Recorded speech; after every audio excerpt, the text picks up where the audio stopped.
الحمد لله رب العالمين والصلاة والسلام على سيدنا محمد وعلى آله وأصحابه ومن تبعهم بإحسان إلى يوم الدين. Dear Honorable Professor Emeritus Tansri Dato Dzulkifli Abdul Razak, the Rector of the International Islamic University Malaysia, IIUM, UMC members, deans and directors, all IIUM academic and administrative corps, professors, doctors, scholars, researchers, and students, our participant from Malaysia and elsewhere worldwide. Ladies and gentlemen, Assalamu alaikum wa rahmatullahi ta'ala wa barakatuh. With the grace of Allah subhanahu wa ta'ala, we are gathered today to listen to our guest of honor, Honorable Professor Emeritus Tansri Dato Dzulkifli, as the first scholar to address this honorable audience and gathering of minds in the first Istac World Professorial Lecture.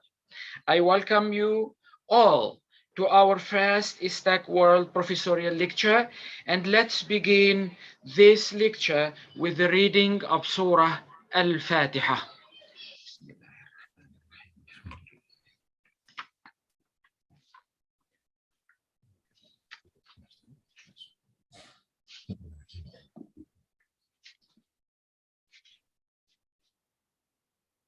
Once again, I wish to welcome each and every one of you to this intellectual program mooted by Istac IIUM to advance the cause of the renewal of Islamic thought and civilization, resulting in strong Islamic contributions to balanced sustainable development of Islamic communities and worldwide. For the benefit of our audience today, in the Zoom and also in YouTube platforms, the Istac World Professorial Lecture is a new initiative to engage world minds, scholars, professors, and experts from across the disciplines and specialization, inviting them to deliver lectures on issues and topics of national and world interest and benefit, inshallah. Our framework for all these lectures is guided by the strong values which our university has adopted, the values of khair, namely khalifa, insan sejahtera, amana, trustworthiness, iqra, knowledge as a life pursuit, and rahmatan lil alameen as a mission of the ummah.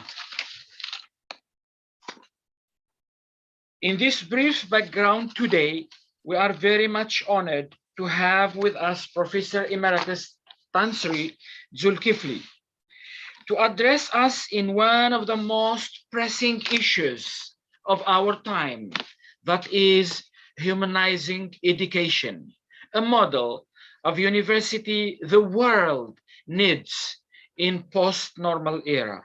No doubt this topic is crucial to all those who are thinking of balanced and value-based education.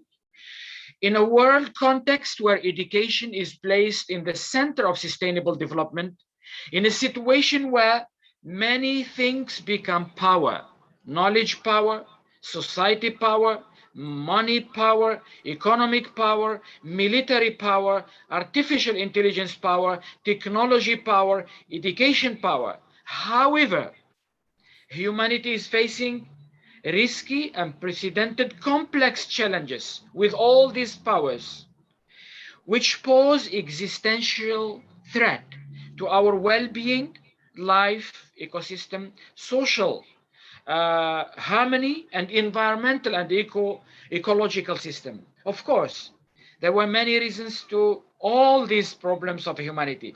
Today, we invited one of the people who spent over 40 years thinking about the topic today.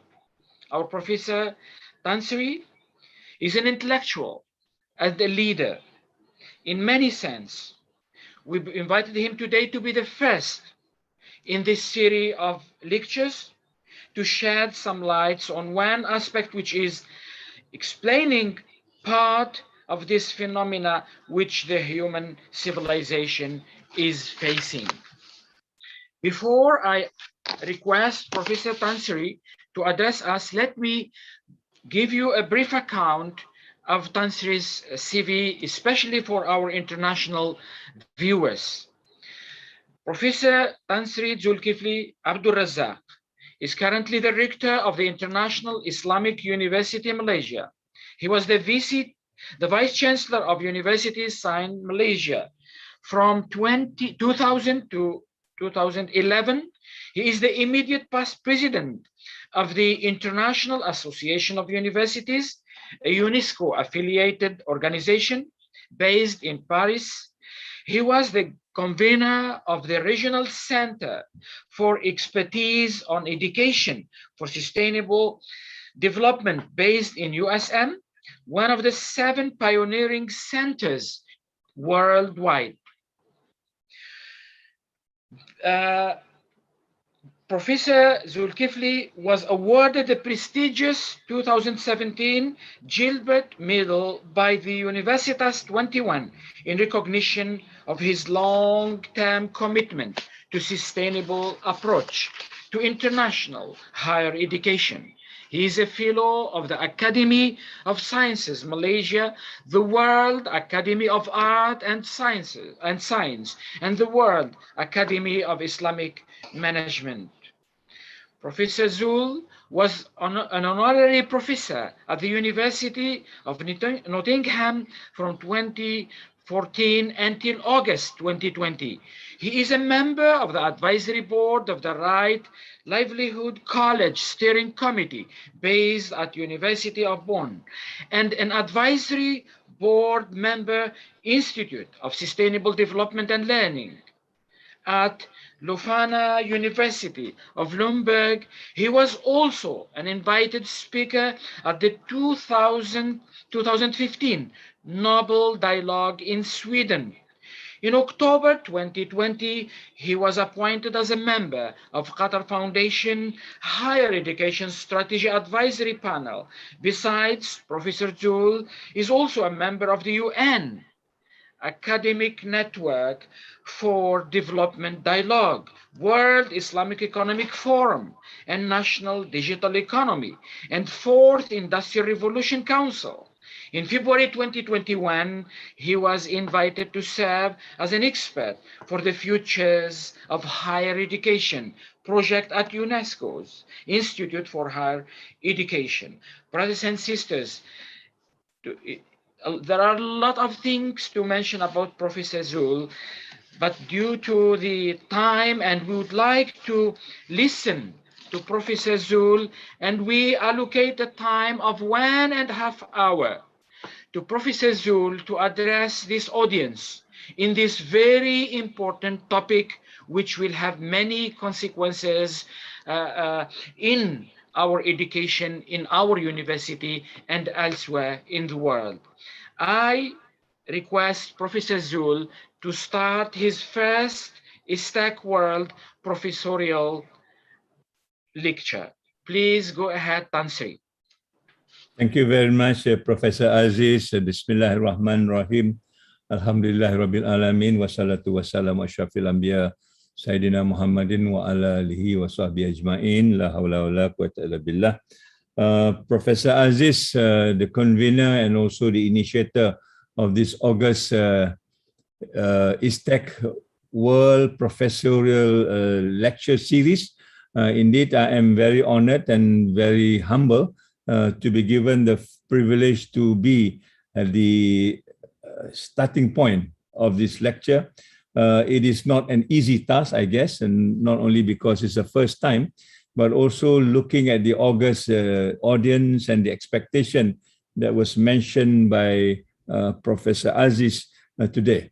And nevertheless, I would try my best, and I would like to greet all of you. Assalamualaikum warahmatullahi ta'ala wabarakatuh, brothers and sisters, thanking for taking time. And this is indeed a personal journey of mine. As Professor Aziz mentioned, I've been in this world of education for almost 4 decades now, almost 50 decades, 5 decades now. And there are many things that's been going on in my head and my mind as to where education is. But at this point in time, I'm still not happy with what education is all about. I would want to give some thoughts on this so that at the point of the COVID environment, at the point of the post-COVID environment, we can probably look forward and understand what are the things that we have missed and how can we actually make amends on this. My journey basically is a local journey in many universities in Malaysia and also internationally when I was given the task to head this International Association University, which we have about 700 members worldwide, spanning 139 countries. I think that's a kind of a mind opener to see what university is all about and to understand where the universities are coming from and where they are going to. We are not only talking about a spectrum of the world, but we're talking the whole world as such. Now that university is sprouting like mushroom all over the place, some for the good reasons and some for the understandable reason, as it were. So if you allow me, let me start you by sharing you my slides. I'm grateful that Professor Aziz said that I've got 1.5 hours. I hope I can make my point within that particular period of time. And let's see whether you can share. Wait, this one here.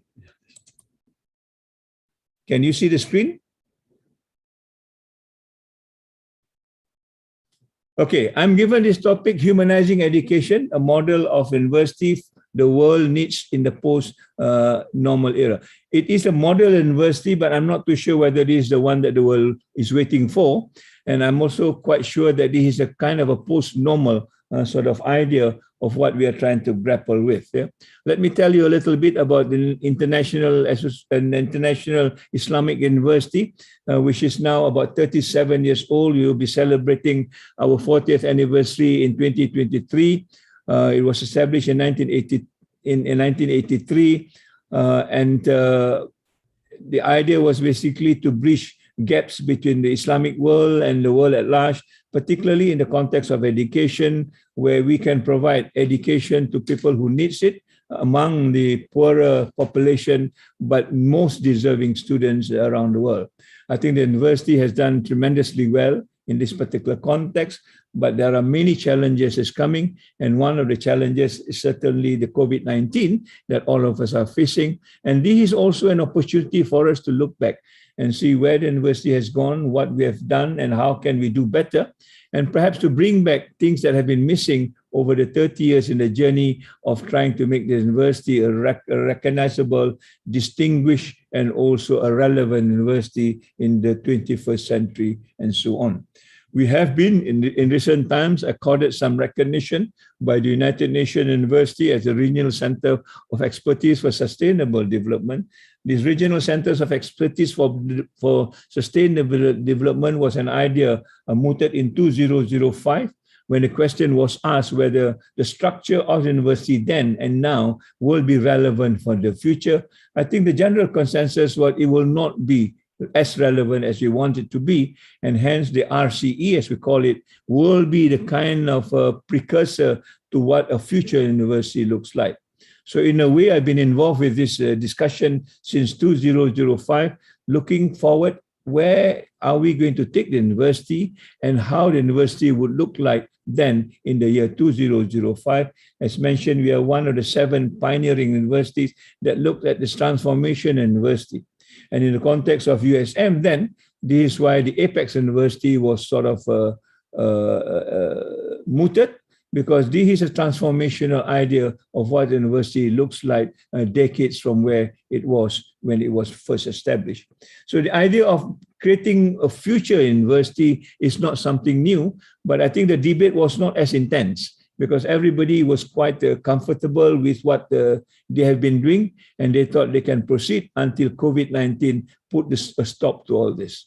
I think the lesson that we need from COVID-19 is to look back and see where we have gone wrong and what we have done right, and how else we can make things better. And that would be the kind of story I hope to convey to you in that time that was allocated to me. Now, I will start with my first dilemma when I took over as administrator of the university. I wasn't educated. I wasn't schooled in education per se, but education is a field that I need to muddle in with. And this is a book that I referred to often at times about the theory, about the philosophy of education, which we all need. And I think the first chapter or the first few pages that I browsed through the book tells me about this, what I call the educational dilemma, in the context of the discussion today.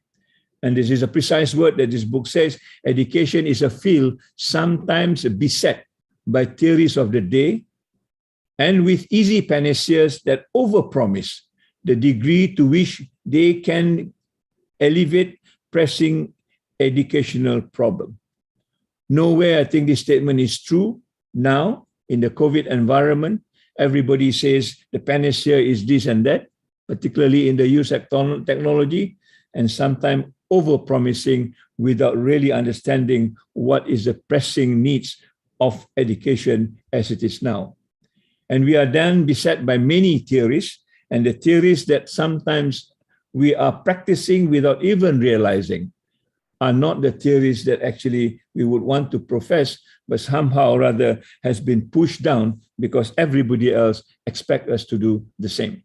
And what is the theory for today? The theory for today is what we call the human capital theory. Many of us do not realize that the human capital theory is very much embedded in education today, because we have no time sometimes to think of theories as far as education is concerned. All of us are busy to make success of education the way it is told to us, in the context of job seeking, in the context of job making, in the context of making livelihood instead of life, and also ensuring that our community and ourselves prosper away from just the material needs of things today. So this is, I think, the time for us to find out what is this human capital theory. Can we still live with it given the COVID environment, or do we need now to look for something else as the new theory for the day? I think this is a call that I would like to make to everybody. I'm sure everybody has got some ideas of what education would look like in the future, but let's look at where do we put human capital theory at the end of the day, if this is the kind of stumbling block, as far as I can see, for the way we want to move forward, right?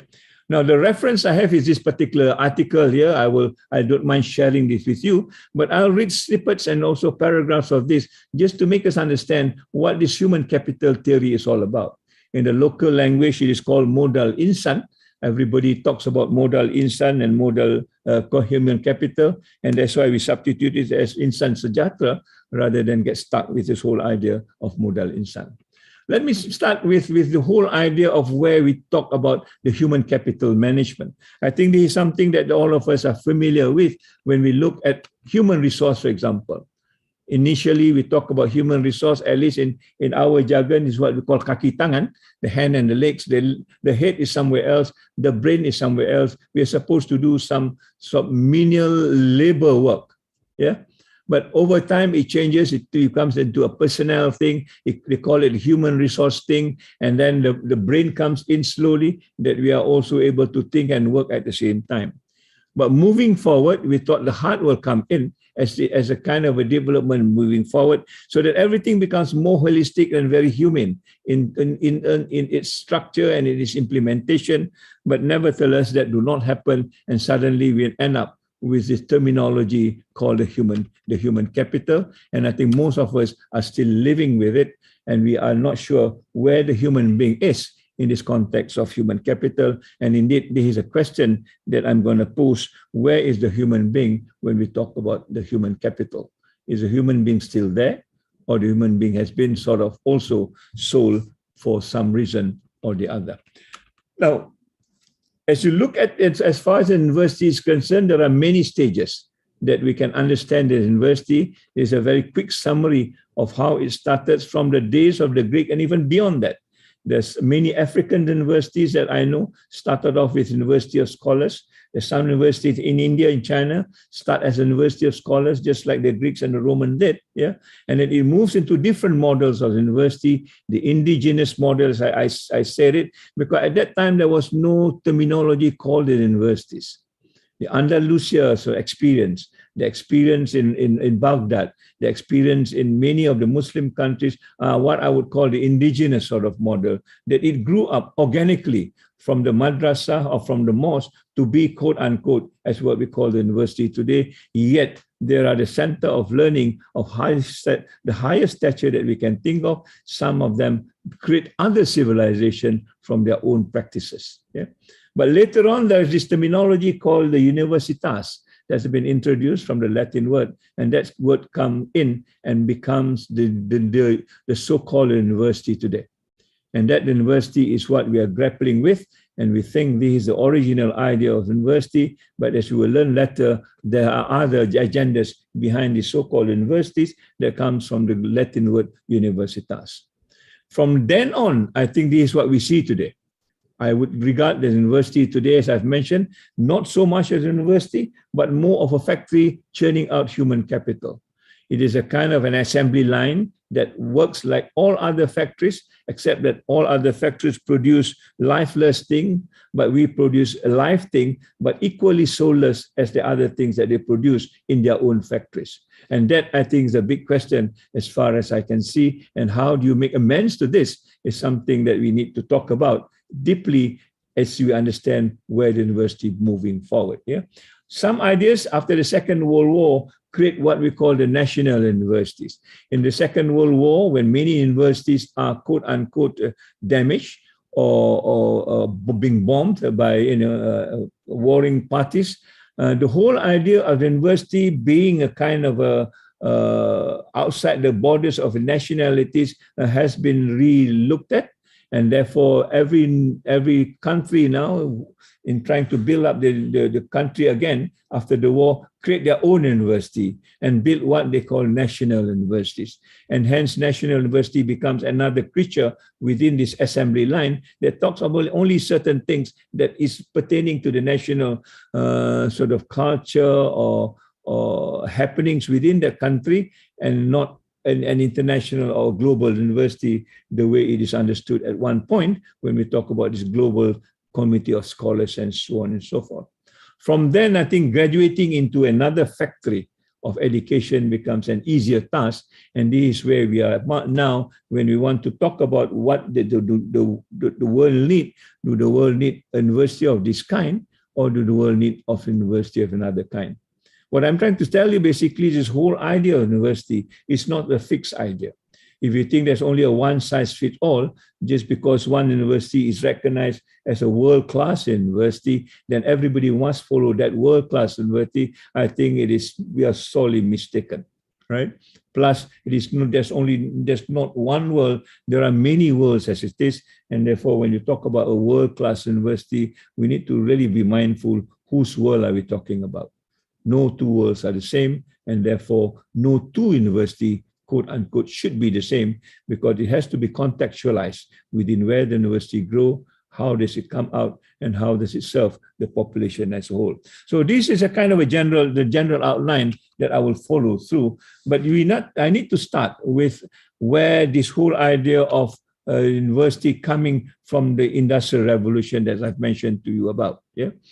Now, let's look within this 1,000 years of experience when we know generally by the demarcation of the so-called Dark Ages, that is after the collapse of the Roman and the Greek Empire, and there is very little quote-unquote activities as far as the European is concerned, and then suddenly they bounce back into the 16th century in the form of a Renaissance, which means a rebirth.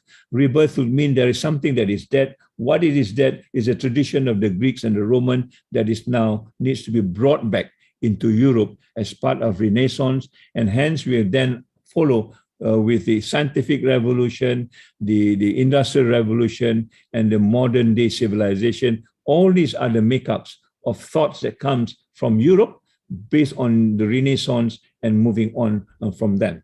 So meanwhile, the other parts of the world are not in the Dark Ages. So the Dark Ages basically pertains only in Europe in particular. It does not refer to other civilization.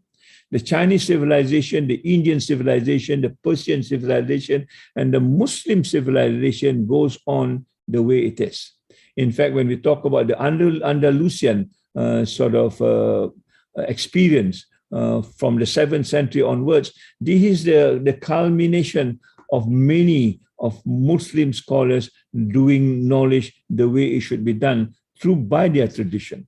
And in fact, you can say that the Muslim tradition then are the bridge that brings what is left of the Greek civilization to Europe, to its own mechanism of making knowledge and body of knowledge accessible throughout the world through places like the Baitul Hikmah, the House of Wisdom, that do a lot of translation from this civilization that is no longer there, translating it into Arabic, not only translating it and also putting ideas that relates to their own values, civilization, and way of life into that text, and later on been taken over by the European through its Renaissance and becomes another civilization that we are now recognizing that we are living in. So I would want to make this connection, making sure that what we have today comes from the past, but is also made possible by other people who are non-Europeans. And I mention this because there's a pertinent statement that need to be made as far as what knowledge is all about when we talk about modern knowledge, as it were. Does it belong to one tradition or one dominant tradition, or does it belong to the global sort of population at large, right? Now, this is the Andalusian tradition. I don't have to speak so much about this, but I think all of us know that the scholars in this particular tradition are typically different kind of scholars. There are scholars who are, in the words of today, transdisciplinary in its own practice. There are people who can master more than 5 or 6 or 7 or even 10 disciplines and do equally well in all those disciplines. They are polymath, they are original thinkers. They can put and associate ideas and connect ideas and produce many more ideas from the kind of practices of knowledge they've got, which is quite different from what we have today. We become a specialist because we know only one or at least a part of the subject, something not even the whole subject. Here in Andalusia, they know many subjects across the disciplines, and they write books, and they're prolific writers. Yeah? Al-Kindi, for example, from what I can understand, write more than 100 books, 100 theses about things that he aspired to, including philosophy, including mathematics, including logic, including even pharmacy, and so on and so forth. Those were the scholars there that we do not find now the way it is. So we call ourselves specialists. We are specialists only in small things that we are not able to solve it because we do not connect the dots with other people. And yet now the demand is, how do we connect dots with other knowledge? The whole idea of being transdisciplined or multidisciplined. And this is where I thought IIUM is a good example when we talk about the integration of knowledge. Reveal knowledge and reason, and in fact, not just reveal knowledge and reason, science and arts, not only science and art, dominant knowledge and indigenous knowledge, and many other knowledges. I think the word knowledge now is so plural, many other knowledges that needs to be combined, so that at the end of the day, we get the unity of knowledge, and that's the knowledge that I think that is truly so in the eyes of Allah subhanahu wa ta'ala, inshallah. Now, why do I talk about the universitas? Because this is a very important milestone for us. In the 11th century, the word university was the first time introduced by the Western world, borrowing from the tradition of the Andalusian. They create their own university, and they introduce this word university from the word universitas, and the University of Bologna was the first one to use this in the year 1088. All right, it's more than 900 years now that this word university come into being. Before that, there is no such thing as university. It could be a jamia, it could be an academy, it could be whatever the local words that is relevant to describe a center of learning. It's a bona fide center, a center of learning that could be an equivalent of university, but not the terminology university as such. When they introduced the term terminology, of a university in 1088, they also put a specification to it. It says a university, during that particular time at least, will be people who will want to act as the trustees of the humanist tradition. Yeah, I just want to repeat this. One idea of a university then in Europe is to be part and parcel of the trustees of the European humanist tradition. So if you want to have this title of a university, then you need to sign up in what they call the Magna Carta Universitatum, that put all the requirements of a university, and one of the requirements is you must be the trustee of the humanist tradition. Now, we do not know this. I knew this when I went into when I was the International Association University President, when we look at histories of the university, and suddenly find that I am at odds with this whole idea of the university. And suddenly I find that how come my university looks very westernized? Any university in Malaysia, in fact, any university in any part of the world will look very Europeanized, because we have borrowed this whole idea of what a university, lock, stock, and barrel, together with the tradition that the Europeans are also advocating in this particular case. This is another testimony to this. I think in 1988, they're celebrating the 900 years of this Magna Carta Universitatum. They assemble again in Bologna, and they sign another document that talks about the European universities in particular, and the MCU recognizes, it says here, the link between university, particularly in the European context. All right, and that's a picture of King John signing the Magna Carta during that particular time. Again, a testimony that it is very European-centric in many ways. So the first question that comes to mind at that particular point, as I was running University Science Malaysia, how come we become so European-centric? And this is where we begin to break out of USM when we do the scenario plan and say that how we can be less European-centric. We are not saying that European-centric is wrong, but we cannot be totally European-centric if you are to be an Asian university at the same time, or in fact a Muslim university at the same time. There must be other elements that is missing that needs to be put in place. Yeah. So in a nutshell, if you talk about the MCU, the Magna Carta Universitatum, it has three ideals. One ideal is autonomy, which we cherish. I think the university in the Islamic world and many developing world are not autonomous enough. I think we need to be autonomous. That is something that I will hold on to very dearly, to run a university at our call, because it is our business and we know what education is all about better than people who are supposed to instruct us on what is education. Yeah, we talk of integration here in university, but we also talk about integration of other things. This is about teaching and research. In other words, every teacher must be a researcher and every researcher must be a teacher, because these two contributes to one another. You cannot be teaching without researching. In other words, we are sometimes teaching things which is not relevant anymore. Yeah, and we cannot just be researching without teaching. In other words, whatever you gather from research, you are not going to share it with the people you are supposed to develop, particularly the students and your colleagues around you. Yeah, and to make this possible is what we call the academic freedom. These are the three key ideas of what university is about, and I kind of subscribe to this very dearly, that universities like IIUM must be fully autonomous, must have full integration of the things that they want to do, and must have this academic freedom or institutional freedom at the same time, because you need to redirect the university at certain point, at certain time, to meet certain objectives that sometimes the bureaucracy are not able to do so. And therefore, we need to take this bull by its horn and then press forward for the good of the country, not just for the good of the university and for the good of the population at the same time. Yeah.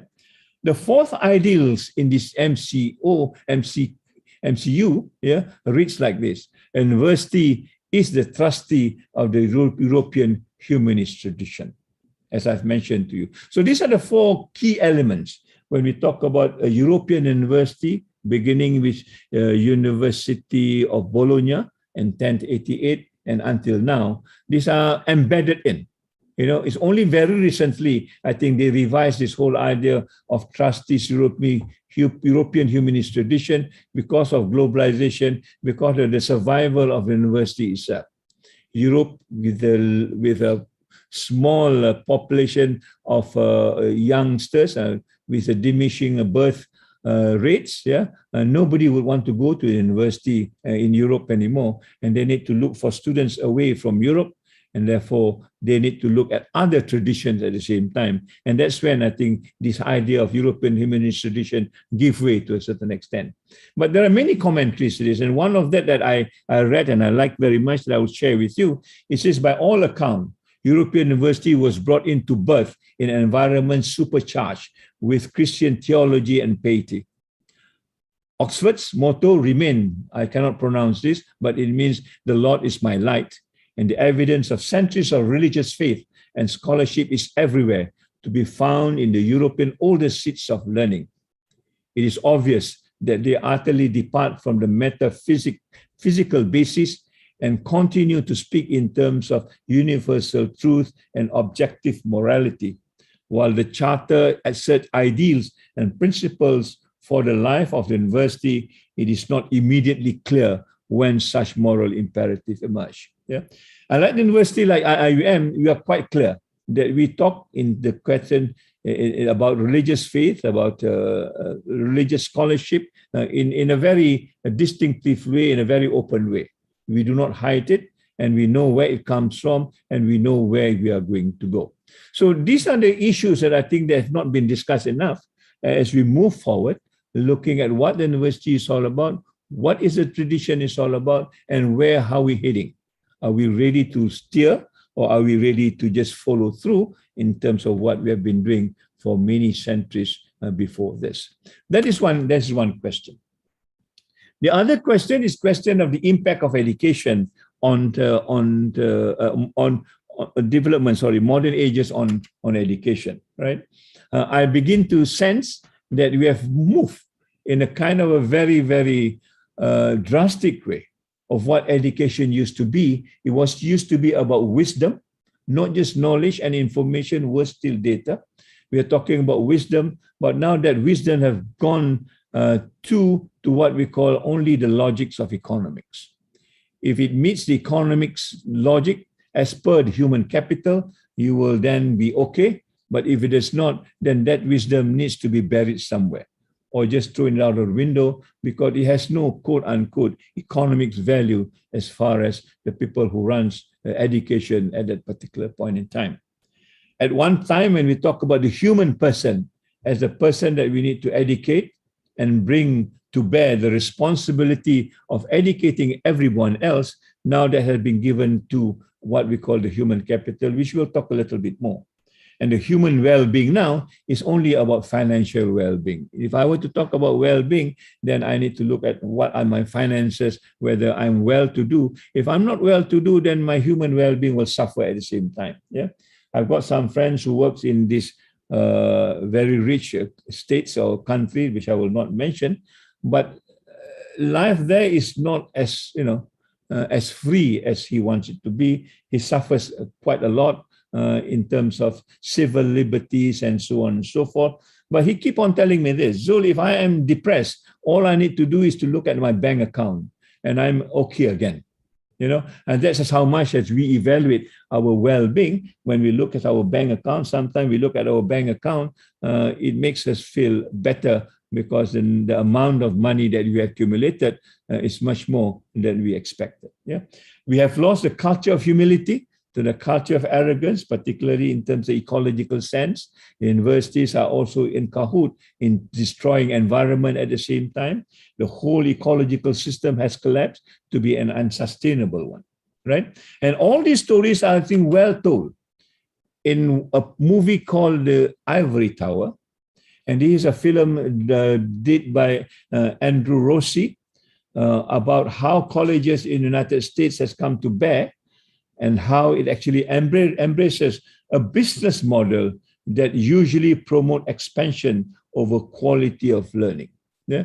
For those of us who think that these are the part of the world that talks about education in the strict sense of the word, we will be surprised to find out that is not the case. Yeah, in fact, this caricature here that this man standing on a very tip of that what do you call perhaps cliff, yeah, is about to fall. And this is, I think, the message that is brought out into this ivory tower. It used to be in the YouTube. If you just can Google ivory tower, and it is made by CNN together with Columbia University, and it tells you a whole story of what modern education is all about, given the whole stature of an ivory tower. Yeah. At the end of the day, they end up to be a kind of a knowledge factory. They end up with this book called Lowering Higher Education. There's nothing high about higher education anymore when it goes into these corporate universities and also many other things that ought not to belong to a university. Yeah, it's just a free thinking, not fee thinking. And this is where university, I think Cooper Union was converting itself into a civil university into a kind of a business model, as it were. But what is shocking in that movie is this. When they see the increases in prices since 1978, overall in an American university, from 1980 to 2010, which is quite recent, just less about a decade ago, right? And if we look at the inflation rate for food is slightly more than 200%. For healthcare is 600%, but for education is 1,120%. And we are still not sure why education is so expensive over food and healthcare. What is so special about education that it takes almost double the kind of money that we get as far as food and healthcare is concerned? And these are the big questions for countries like us, which is not part of the global north, in the global south. When we talk about education, at an inflation rate of 1,100%, nobody actually is able to go into a university which is decent for their own future and their own survival. And I think our universities now are suffering from this, given the deficit, given the economy, collapse now, yeah, given the COVID environment. I'm not too sure whether the university will serve its purpose given the situation we are in financially today. So this is another point then. Then this is a statement by the Cooper Union student who's talked that we need to realize this moment in the country with $1 trillion in student debts, with all the models of higher education as a business is falling. And it's not only about rich countries like America, Malaysians are also facing the same thing. Our students are also high in debt. Given the situation today, I would say the same thing, that the model of higher education in Malaysia as a business is also failing. If this is the situation it is now, then where do we go from here? I think that's the next question that we need to ask ourselves. So let's come back to this human capital theory that is put in this particular encyclopedia. Now, the first paragraph, it says this: throughout Western countries, and I would like to underline the word Western, yeah, education has been recently re-theorized.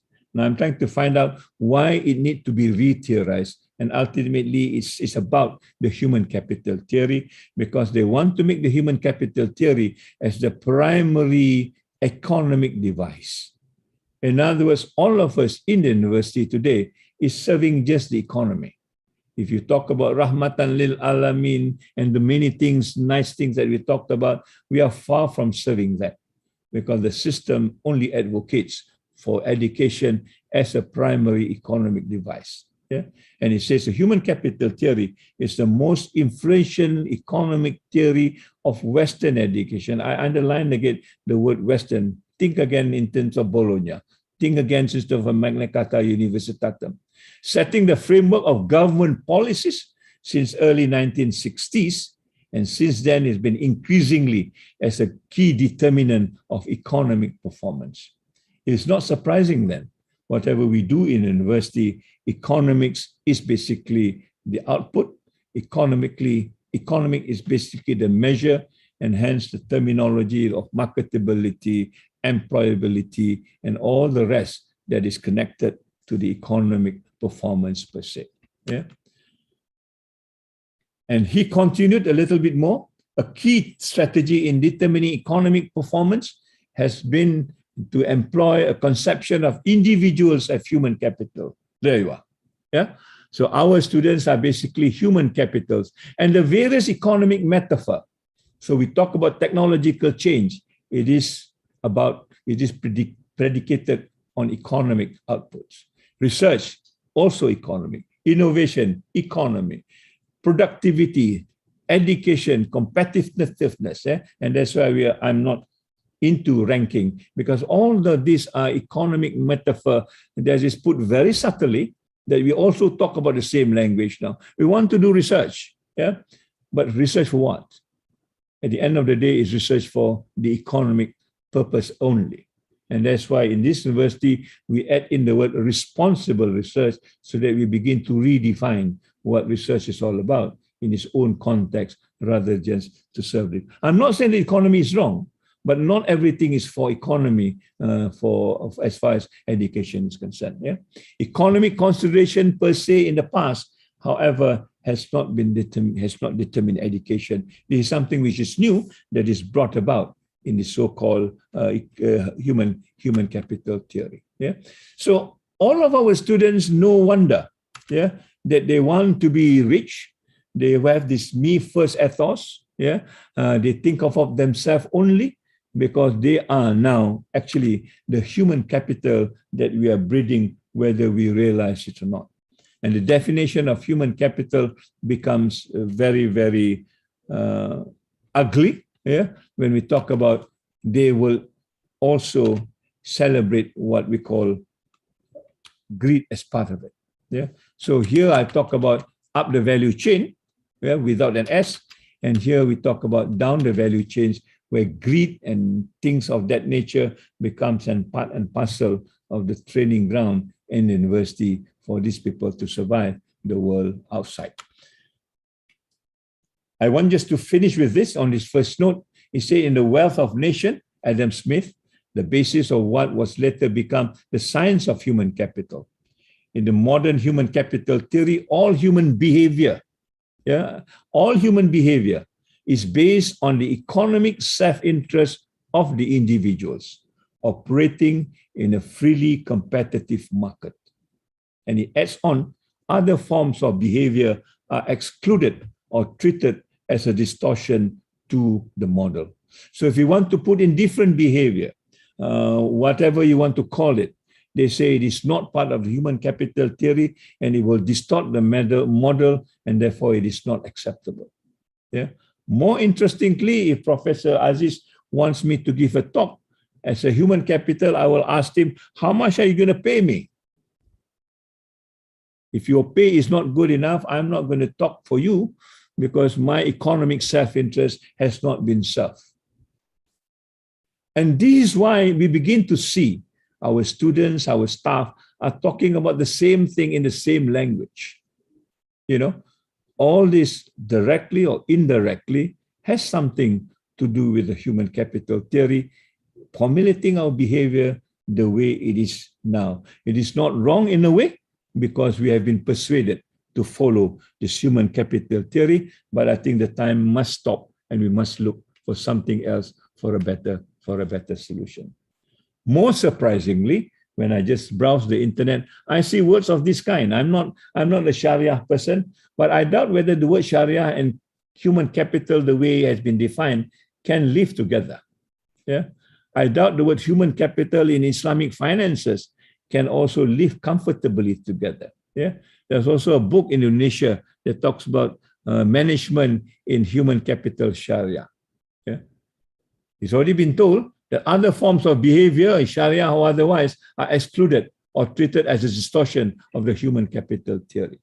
And if you still pursue this, then I think we are not doing the right thing in trying to understand what either Sharia is or maybe human capital, because this university is big, on Islamic finance and so on and so forth. But I'm not sure whether this is part of the discussion. If it's not, maybe we should. If it's the right thing to do, go ahead. If it's not, then what else that you can do to bring back things to what it should be as far as understanding this terminology in its own sense, right? And here you explain again, a prominent explanation for this move is provided by a recent reformulation of the human capital. This human capital theory has gone on, retheorized, reformulated, so that it is stressed on the significance of education and training as the key to the participation in the new global economy. We talk about the new global economy as something which is benign, and there are many of reports of this. But one of the report explains that internationalization, this is under Professor Faris, Deputy Rector, Academic and Internationalization in higher education as a component of globalization in the OECD documents belief that internationalism should be seen as a preparation for the 21st century capitalism. There you are. We keep on using this word internationalization the way we used it, but not knowing that the big agenda behind this is a preparation for the 21st century capitalism. And that's why when we are hit by COVID-19, the economy hardly functions because of this kind of a framework that's been crafted on it, but half of us are not well endowed into it, and we are caught in this kind of an explanation, right? So this is something that I think I've said this, and I've got this copy. That we are supposed to think just in terms of this dollar signs, and there's a science to it that we are become good consumer. We spend well so that the economy is moving, and when it's locked down like this, everybody now is at a loss. Whether we need to open up, whether we need to shut down, whether we need to do demonstration and stuff like that, because of the kind of thinking, the worldview that has been crafted onto us as far as what the theory is all about in the context of economies as well. But as far as the university is concerned, to me, the impact is very clear. The person that we are going to produce, the so-called human capital, this probably will be the metaphor I'm using is this toy thing. It's almost lifeless. They're all the same. They smell the same. They think the same. They act the same. And they are the human capital that is produced by us. And then we wonder why our students are not creative, why our students are not leaders, why our students are not this and that, because the machines that produce them do not allow them to do so. No autonomy, no academic freedom, no integration whatsoever. They just follow the rules the way the factory has been structured. Yeah. So we have moved away from the Andalusian way of training people. The polymath that we talked about, the creativity, the cordiality, and then the submission to Allah subhanahu wa ta'ala has gone away. We have now produced a factory called the university with a standardized curriculum and test. Is one size fit all. It comes in one size and comes out with the other side.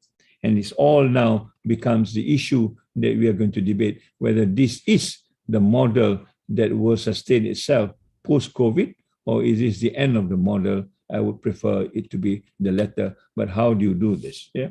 Now we are coming into this decision whether we should go online or otherwise. Yeah. And everybody says you must go online. Yeah. And going online is something that everybody has bought. Whether this online thing is something that is sufficient for us to treat a human being well, or just to make them another human capital, is a question that nobody has asked. But quite sure, if you just go online as the only mode of education, you will be mechanized at the same time, right? And this is where we go back to what education used to be when it is beyond just this factory model. We intermingle, we work with one another, in an environment which is also very natural and very organic. We learn to live with other creatures at the same time, all right? But now with this mechanization or the online thing, this out has been knocked out and the environment has been changed into something that we are not able to recognize anymore. This is taking place subtly, whether we like it or not. Even in university, in the garden, this is taking place rightly or wrongly, yeah, because we have now lost touch with the environment that also provides us with information, that also provides us with inspiration and also knowledge at the same time. So these are the questions that begins to haunt me when we talk about just technology. I'm not anti-technology. That's not as much as I'm not anti-vaccines. Yeah, the development of full artificial intelligence could spell the end of the human race. It could take off on its own, it redesign itself, and an ever-increasing rate. We call this the singularity. Yeah, humans who are limited with slow biological evolution could not compete and then would be superseded. And these are the thoughts of people like Stephen Hawking. And he talks at that particular point, a kind of another breed of human called a transhuman. When these two merge together, you'll get another species where he called a transhuman. Some people called it the post-human. And this to me will be the human capital 2.0.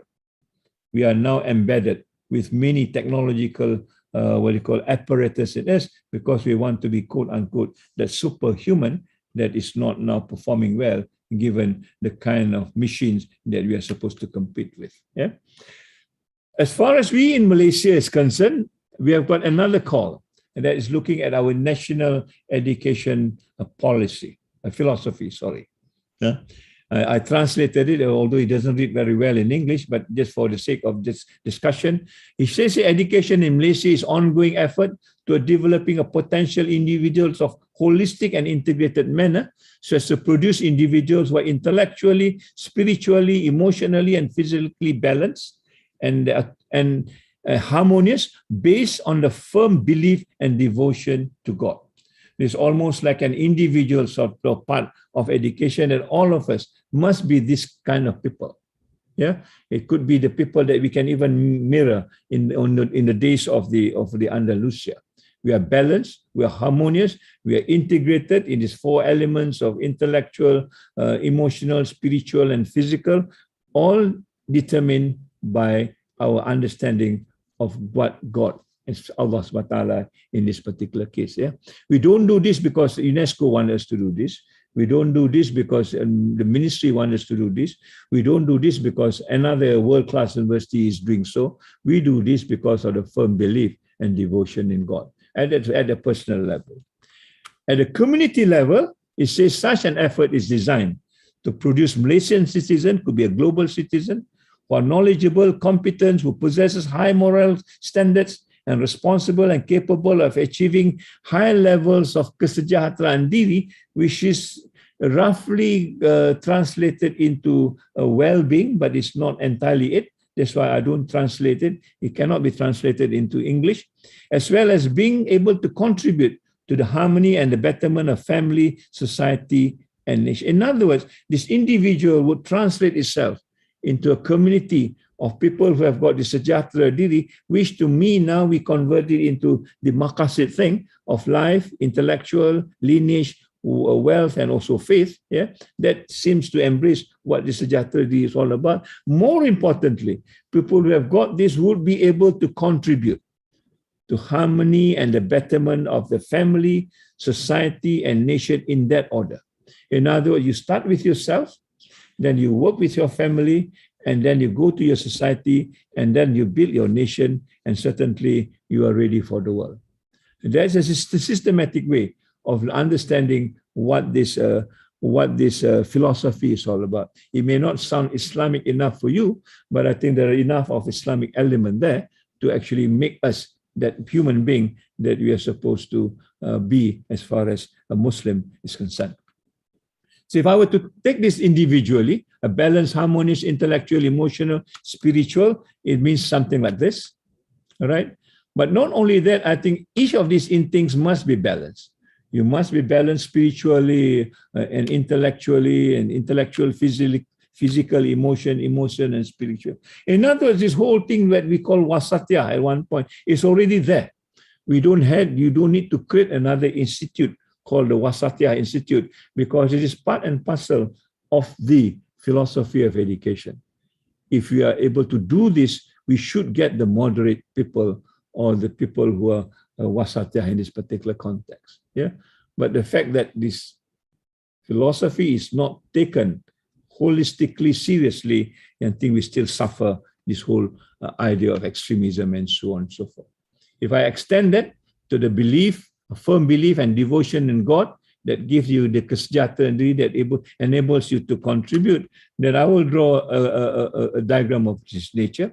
Firm belief in devotion and in devotion to God, yeah, and that's where we add in the word maqasid, and then try to blend it with the understanding of sejahtera, which is now being discussed in many places. Yeah, but more importantly, I think embedded within it is this 5 elements of maqasid. I'm not familiar with this, but I think there's room for this to interpret it, so that at the end of the day, when you talk about contribution, it'll be about the character, the akhlaq that we produce at the end of the day. So in other words, you're producing a 360 degrees person out of an education system that actually wants to do so. And I think this is a way to go moving forward, because right now we do not know where the belief and devotion of God is in our system. All right. And if you go back to the MCU that I talked about, they talk about the same thing, except that they don't recognize it. We talk about the same thing, and we recognize it in the context that we are in today. So I would want to go back to this, yeah, and say then this will be the new things. Yeah, this is without the automation. This is when we go into the next phase of the Industrial Revolution.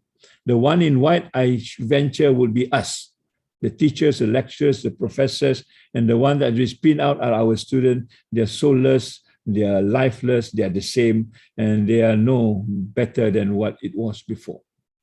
And this is, I think, my worry, whether it is unfounded or otherwise, but I see this happening when we talk about the 4th Industrial Revolution, when automation becomes the only way out, and whatever else do not bear in what you call in the 4th Industrial Revolution. Humanity is not talked about. Yeah, spirituality is not talked about. The things that we worry about, the intangible values, are not talked about. We are heading for this, and I felt we should do something about it, given the COVID sort of alertness as far as we're concerned. So overall, then, if you were to look at the national education philosophy, not only we produce this balanced human person, yeah, with the understanding of maqasid and the kesejahteraan diri, we also have this what you call 5 pillars of this maqasid, and at the end of the day, the firm belief in God, and will allow us to execute this, and that will allow us to go into the character building that we want to do as part of what education or good education is all about. That will then allow us to talk about sustainable development, which I will talk about to you later. But more importantly, we are well integrated into the world at large. In other words, the Muslim community is part and parcel of the world community, hopefully will lead the world community, not being siphoned out, not being marginalized, not being seen as something which is not relevant to the world that we are in today. And I think that's the kind of mission that I think we should be thinking of. How do the Muslim world get integrated in the larger world, and hopefully also to lead it, given the richness of tradition, given the richness of knowledge and the things that we've been doing for many, many centuries before, that needs to be taken up and put back in its proper perspective. So what went wrong? What went wrong to me is basically, if I was just to take a very cursory sort of reasoning and go back into just after the Industrial Revolution, all right? The Industrial Revolution has crafted education into 4 M's that talks about manpower building for the factories and the industries, develop our minds so that we can be more creative and more innovative. work with the machines like the one that I showed you, and finally end up in a marketplace. Okay. Now the 21st century come in. We thought the 20th century is better. The 21st century is the same, except the jargon has changed. Yeah. Before that, if you look at the factory of the 19th centuries, when before and the school arrangement, they're all almost the same. Yeah, we've got a supervisor here called the teacher. I think the supervisor somewhere, I might have removed it. All right. And these are school and the factory. It mirrors one another. It's the same thing that I was talking to you about. Yeah. Now come the 21st century, a better factory, brighter perhaps, yeah, better equipment, better schools maybe with computers and so on, but everything else is the same. The arrangements is the same. Nothing much has changed in terms of structures, and I believe also in terms of content, because you've been framed in such a way, instead of talking about manpower, we talk about human capital. In terms of talking about mind, we talk about intelligences, all sorts of intelligences. In terms of machine, we are now specifically talking, we must work on the high tech, low tech does not work anymore. So computers, what you call the televisions do not work anymore. We need to work something better than that. And therefore we land up in what we call the education without soul, the same story, what the human capital has been predicting, and we are now delivering right at their doorsteps. Right? So what do we need to do? And we need to understand a few things. And this is what Peter Drucker, actually, when I read this, opens up my mind. He says, we are beginning aware that the major contribution regarding technology is not technical, but it's about us. How do we deal with this technology? We can't say technology, we cannot live without technology to a certain extent, but we can control technology, we can humanize technology. But are we doing that, or are we become subservient to this machine, just like our younger generation seems to be at this point in time? At this point in time, with many technologies, also the global destruction is taking place, be it economy, ecology, in the water, on the land. We have seen this everywhere, and this is part of the issue that I think we need to deal with if we believe in Rahmatan lil Alamin, or the creation of God that we need to preserve and also conserve at the same time, right? All of this, again, comes back to the whole idea of what modernity is all about. We take over some of these places without even being aware of it, and now that places is now haunting us back to find out where we ought to go next when there are no more places that we can develop as such. A good evidence of this is when we talk about climate change and global warming. Many research, these are the ones that I've indicated here, if you just look at this research and read them, they say this much of the problems are all created by human beings, largely. The research, they say there's no human impact, not very much as compared to this, right? In other words, we are the guilty party as far as is concerned. Yeah, no doubt about it. But despite being guilty, what we do is basically we try to rearrange things outside us. The policies, the structure, the environment, everything outside us, we think we can manage and make things better, except that the thing within us. When we are the guilty party, we do not even care to look at what we have done wrong internally or spiritually, if you want to use that word, and how do you make a better human person. And I think this is what education has missed as far as I can see, and therefore we need to come back to find out what we can do as far as this is concerned. The balance between the internal world and the external world has been sort of not working well. Yeah? And therefore, in our context, we are moving into what we call the Anthropocene.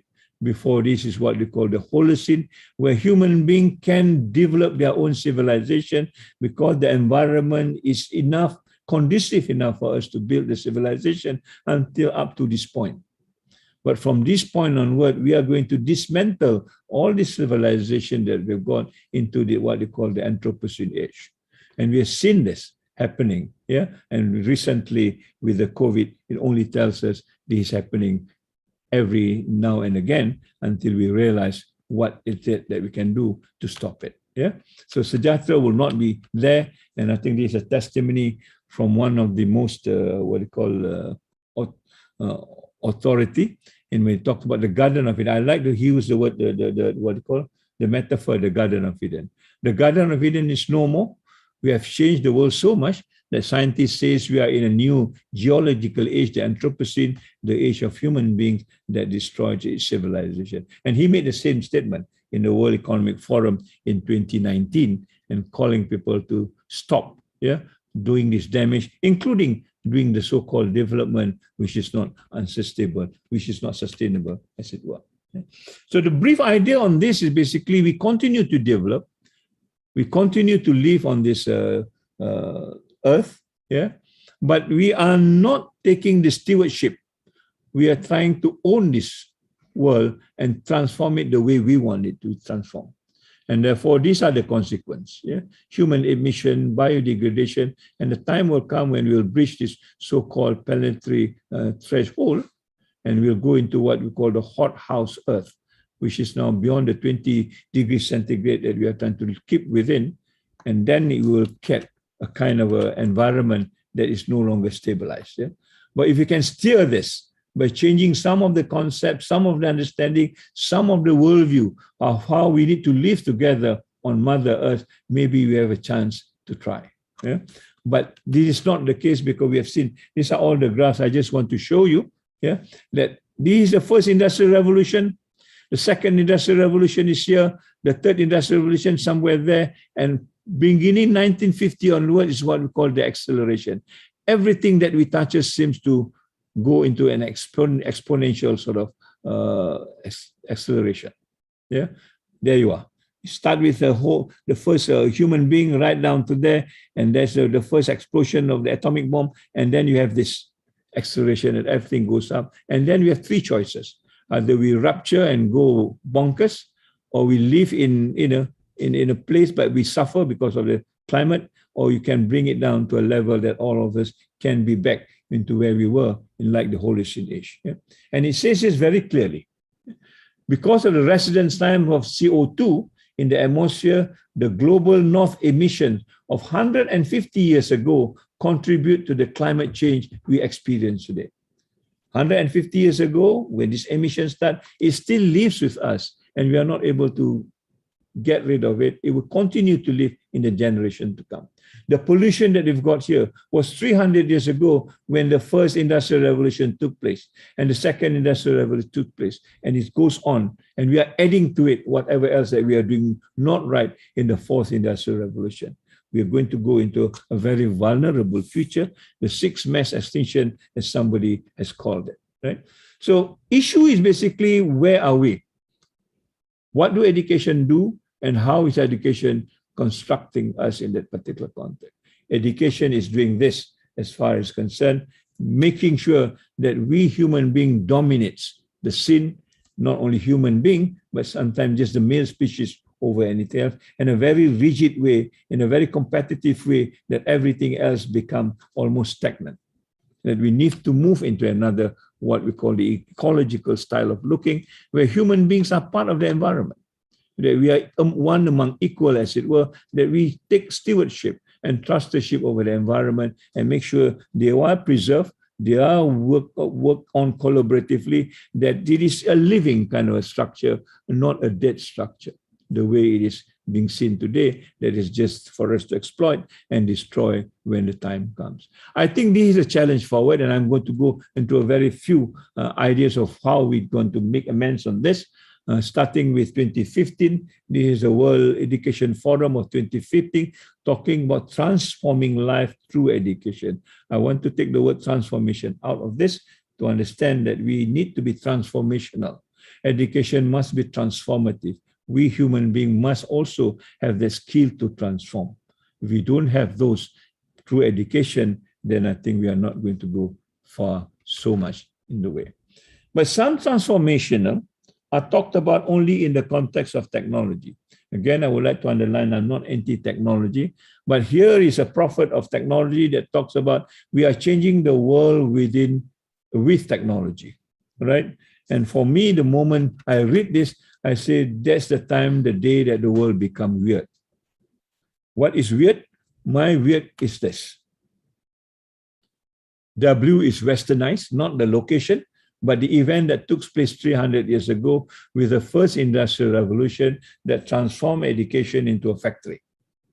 And therefore, everything else is contextualized into economic, industrial-led, become reputational obsessed, and at the end of the day, this is what concerns us. The people that comes out of the university is not much of a human person rather than a human capital, right?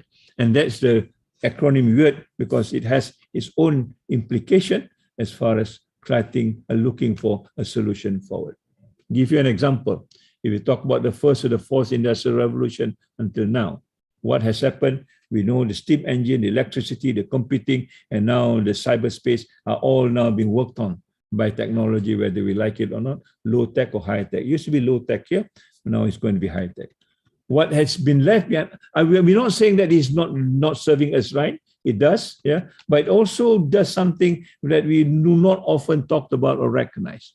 The pollution that I talked to you about, yeah, the CO2 emission that we talked about. It gets worse as it goes on, and it's still now within our ambit, and we are still not knowing how to actually manage it. Yeah. So in the third revolution, we say let's move into a cleaner industry. So we are able to do cleaner industry, electronics, and so on and so forth. But we develop another problem, which is loneliness, which is isolation, which is addiction to technology itself. And I think now it's taking its toll. We have this cloud, we have this virus, and we have this whole idea of lockdown. All the technology cannot do very much. Yeah, we are beginning to depend on ourselves as a human person. Technology is just a supplement to this. Yeah, you have got this technology that talks about things that sanitize, but if you human being do not use it, then the technology does not becomes useful as far as concerned. So where is the weird part? The weird part to me is for every of this thing, there is already a social counter revolution to it. Yeah. Here we talk about the existence of slavery, or people who wants to move out of slavery, the existence of new ideology, capitalism, socialism, Marxism, unionism. All these are a kind of a response to the revolution that happens then. Yeah. All Black Matter is still there. Yeah, all Black Lives Matter is still there. And then it moves on into all other sorts of other discrimination, racism, religion, whatever it is. And the world is no longer equal. You have got now the global north and the global south. You've got the rich and the poor. We've got very soon the vaccinated and the unvaccinated. Yeah, all these divides are coming in because the technology is not evenly distributed. There are certain people who monopolize the technology, certain people are deprived of it. People who monopolize it go into addiction to a certain extent. We've got all this other connectivity that we cannot run away from, and finally we end up in a lockdown where we are in today. These are the things that I think that are dehumanizing us, that making our society an inhuman one, that we are not able to live like a human being the way it used to be before all this comes into our life. Yeah. In fact, there is a very interesting diagram drawn in 1910, 90 years or 100 years maybe before, that people talk about this weird stuff, that we now can churn education in a very way that you can put ahead. You know, all we professors just need to put in our book, and then we crank it, and all this information get into the head of our students. It may not be now that way, but it is happening that way through the social media, to whatever other things. Then we talk about fake news and so on and so forth. All these are a resemblance of what this is all about. And they predicted this happened in the year 2000. Yeah, 100 years when this drawing was drawn up. And I think they are not far off in this particular context. And in fact, it can be worse. Given all this, UNESCO have taken a kind of initiative. Then they call it the Futures of Education Initiative.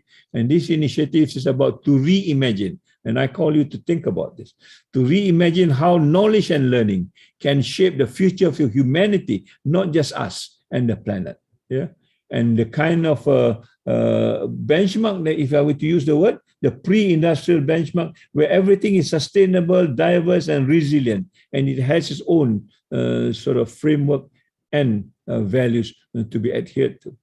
But as I mentioned to you, we want to create a world, but it's so difficult to imagine a world that we want to create. It's easier to say we don't want a world of this nature.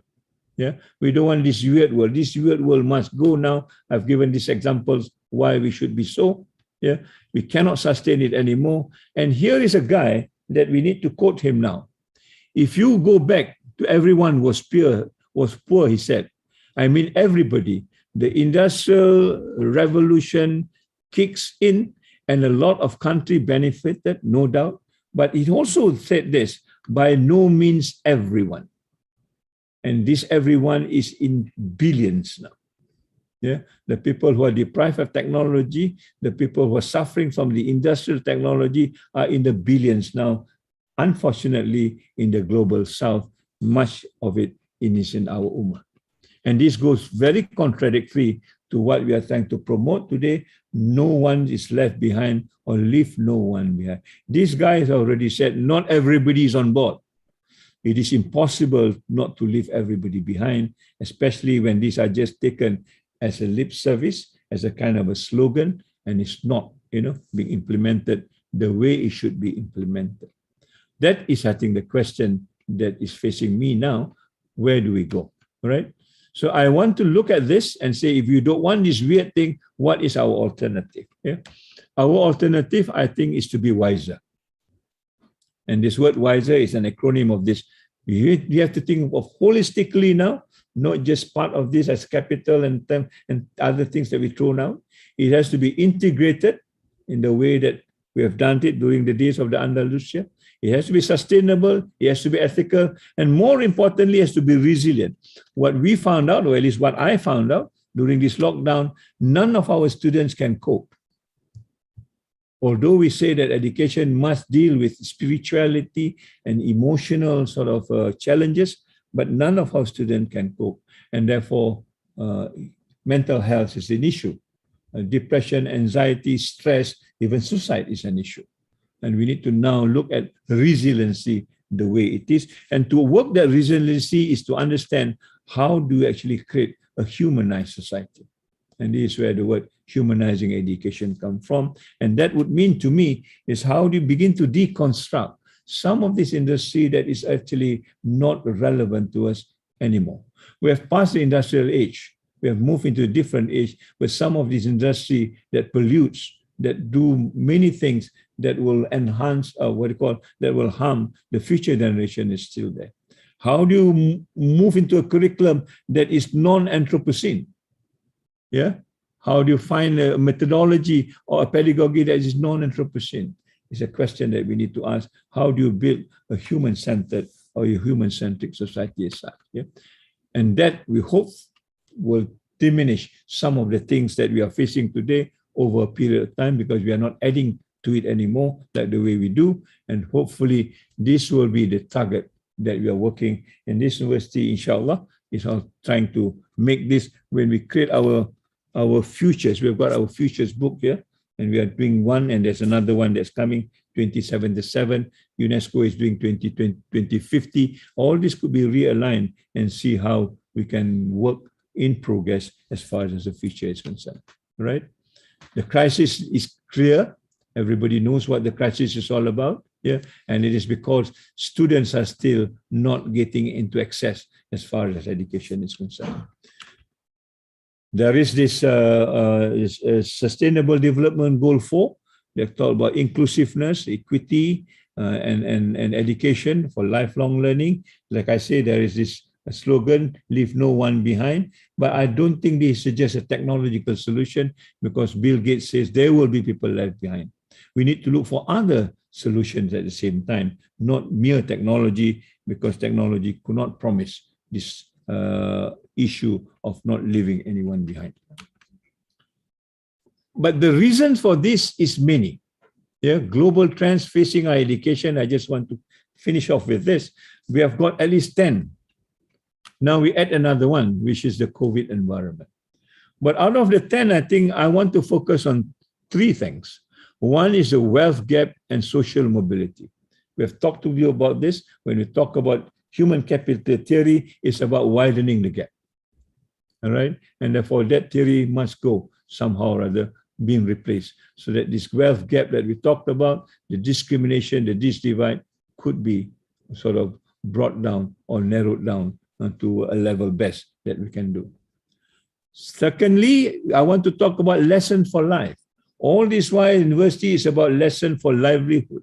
Everybody wants to get a job, a good job if possible, and then they will sail in their life. Yeah.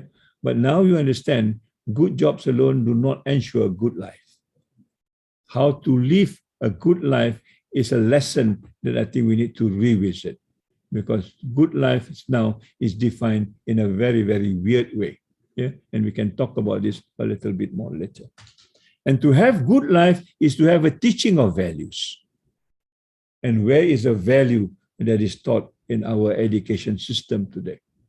Despite the falsafah pendidikan kebangsaan that is, endowed with a lot of values, nobody wants to talk about it because those values, according to them, are not marketable.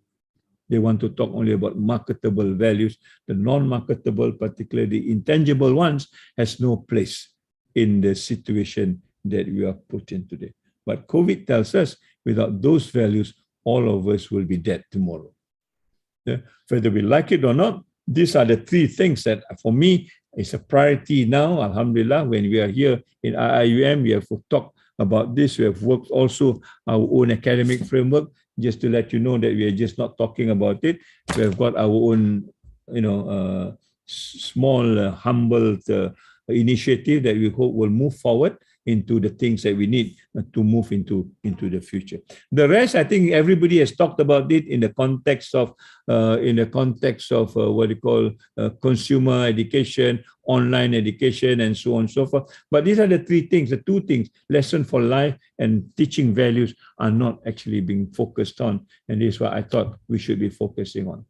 I want this to conclude by having these slides. There's a book called The Fourth Education Revolution, and it says very clearly that this mass production way has failed to conquer enduring problems of equity and fairness. Indeed, that is a problem today. In other words, these 4 M's that I talked about under the pre-COVID 20th century environment is not serving us right. Yeah? Working just for the marketplace is not doing us good. We need to expand this. We need to broaden this to other actors and other places at the same time. Yeah, and therefore, this is where we need to now begin to look at what does the COVID-19 afford for us. And my mind is basically, with the COVID-19, there are many other places that we are not accessible to because we are not ready for it. Yeah, and therefore, the first thing that goes is the marketplace. The industry that we are working for that promises jobs and things like that, that we trim our sort of curriculum just to fit their own needs, now tells us we want to close down and we cannot afford to take your students anymore. Yeah, so much for the partnership working with the market or the industry. If they want to close down, they will close down. The university cannot close down. We cannot afford to close down because we are dealing with human beings, not just human capital.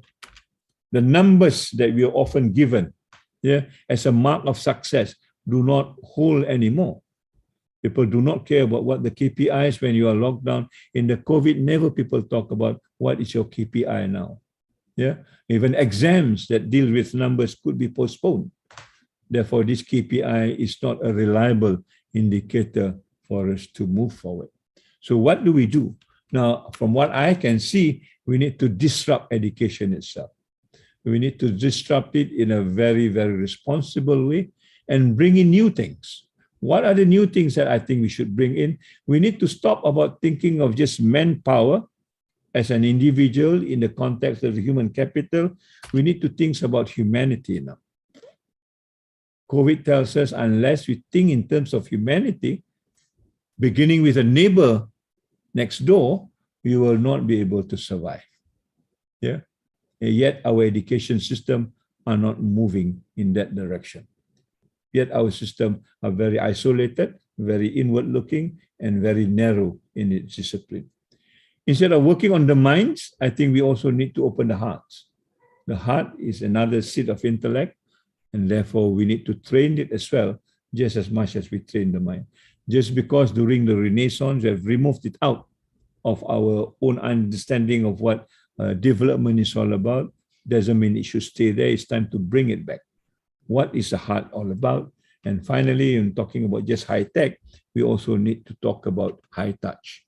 And these are, I think, the transition that needs to be done in a disruptive way. Disruptive means everything must change in a holistic way, not just part of it, not just section of it, but the whole thing needs to change in a kind of a systematic way. For humanity, I want to add in the value of sympathy. Yeah, in Malaysia, we are quite fortunate that not much disaster in terms of natural or otherwise happening, but we need to sympathize when it happens to other places. We cannot go there, fine, but we need to sympathize with them. We need to understand what is going on so that we remain human at the same time. We remain part of the humanity sort of network at the same time, right? When it's possible, we want to empathize. And this is where I think training of the heart is, where we want to go there and really slog it out and work with them and understand what poverty is all about. That you don't just understand poverty in a lecture hall or a conditioned room in a library and read a textbook and think that you understand poverty, unless and until you experienced it. You move into it and you begin to learn from them as well, then your sympathy will not be sufficient. So we want our students to move out. Indeed, our students now are encouraged, in fact, are encouraged to move out to work with a community. That means to them so that they can, quote unquote, be responsible for the community as a person who are going through this educational process. In terms of high tech, it's a matter of now how do you actually exhibit compassion. Compassion at the end of the day, to me, becomes something that we need to do because it is our duty as a human person.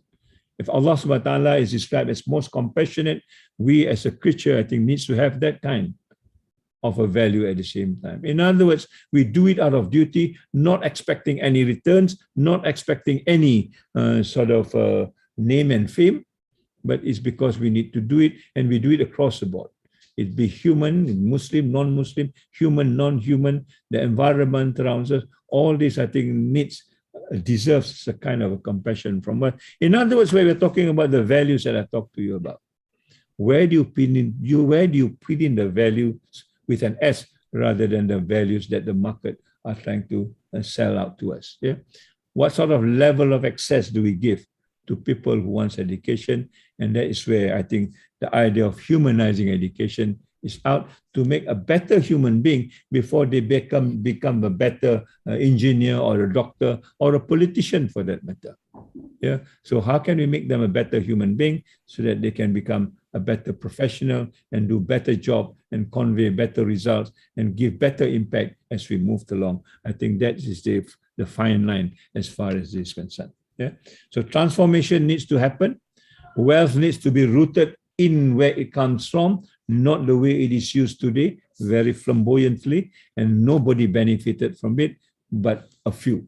We want to distribute wealth the way it is for people who are deserving, and that goes to right across where humanity is all about. In that note, perhaps this is where, I guess, the post-COVID environment will tell us, and to create an education with soul, that at the end of the day, we will talk about values of justice in concrete terms. Yeah, but it is not sufficient just to talk about justice. As you can see, this small boy here could be a small country. Yeah, could be a small country or a poor family that are not being justly taken care. Yeah, so we need to work on equity at the same time. All right, equity means everybody have got the same access and understand and see what is going on. Yeah, but that is not even sufficient. We need to put them together so that equity and justice becomes the hallmark of what education is all about. It becomes as a leveler of society. The society can work together now in peace and harmony because no one, quote unquote, really in this notion is left behind. Yeah. We can use the model of sustainable development in one way or another that talks about spirituality, and the university is trying to add another one here, SDG 18, to talk about spirituality, so that all the other things can be connected with one another. The human element, the ecological element, and also, the societal element as such. And I think this is a plan that we need to repurpose education. So when you talk about renew, the new normal, they're not necessarily new, because some of this from the tradition that we got are already working, are already serving right, except that we've forgotten it. So we need to repurpose, to renew and bring it back. Yeah, not everything needs to change the way it is sent today, that everything needs to be put anew. I don't think so. Certain things I think just need to dust it off and put it back and put it the way we ought to do it, do as far as education is concerned. We want a wiser world that is more could share, right? And this is a question that some of us are asking: where is copyright? Where is patent? Where is intellectual property? Does it belong to you indirectly? Yeah. When Jonas Salk created the polio vaccine in the 1950s, and people asked him, to whom does the patent belong? And he says it doesn't belong to anybody. And he even asked a question: do you patent the sun? The sun belongs to everybody, and therefore you cannot patent it. And Jonas Salk at that time in the 1950s talked about the polio patents do not belong to anybody. And therefore we now are able to eradicate polio among our population, except for one or two cases that happened quite recently. But it is a starkly different story when you talk about the COVID-19 vaccines. Yeah. Before it is even complete its own traditional way of testing it takes 5 to 10 years. We already got a temporary doing of fine. Maybe that is important, but everybody now wants to patent it and hawk it. And I would want you to read the British Medical Journal issue August 16 that has a headline: "Profiteering from Vaccine, a Crime Against Humanity." How can you have this headline when we thought the world is more educated now, when they thought the world is more just now, when they thought the world is more equitable now? We have this kind of a headline. And the headline is shocking, because these are the practice of the developed countries.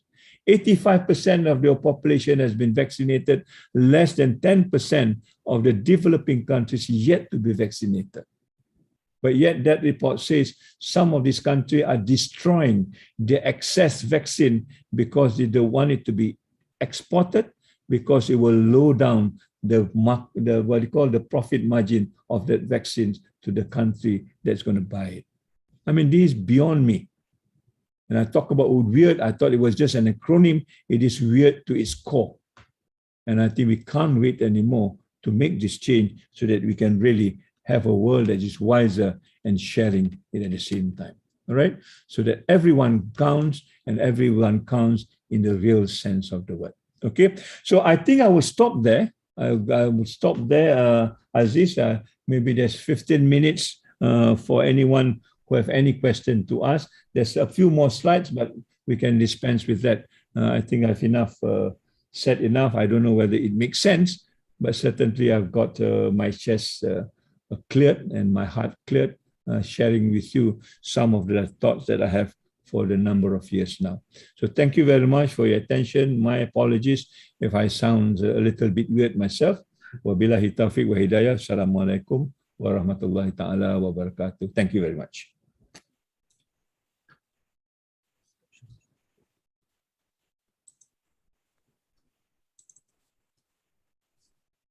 Unmute. Aziz, you need to unmute. No.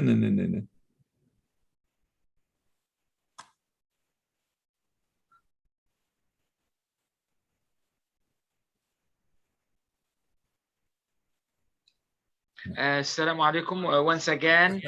MashaAllah, may Allah bless you, Tansri, for this, what I can say, it's really a very deep kind of an exposure of the question at hand. I think you have drawn a very clear and deep picture of this core question of humanizing education and what kind of a model of a university we are expecting. I think the approach you used, this multidisciplinary and transdisciplinary way of looking at this phenomena from different perspective has given us really a great kind of a framework to think about this question and to take the measures and to move forward in doing research and thinking in this area. I think just to summarize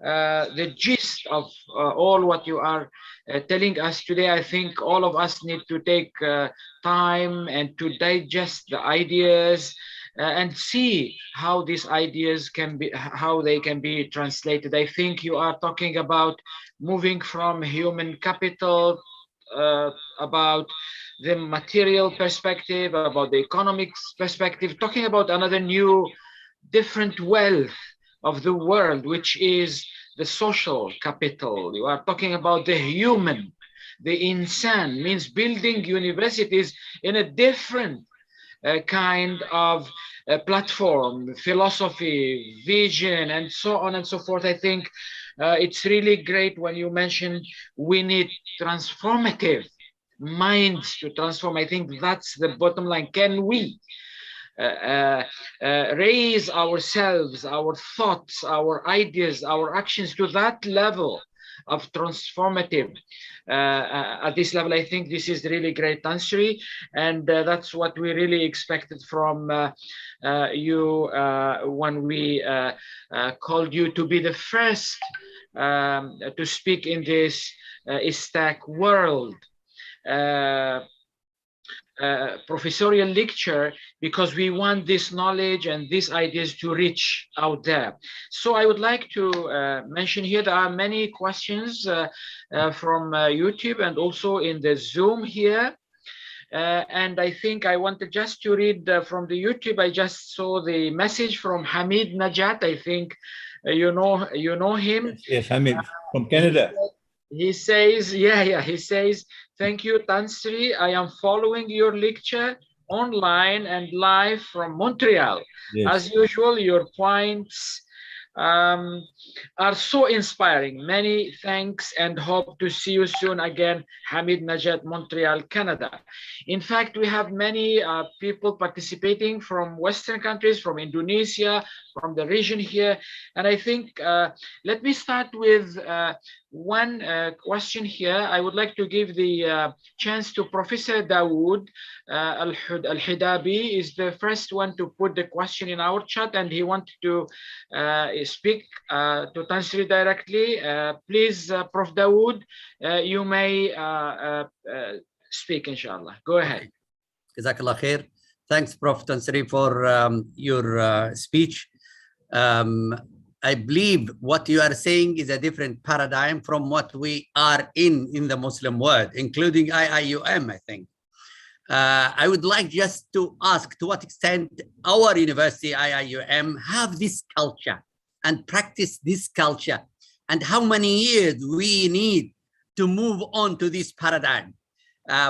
You know, we have to be optimistic, but also we have to know what are the gaps we need to bridge.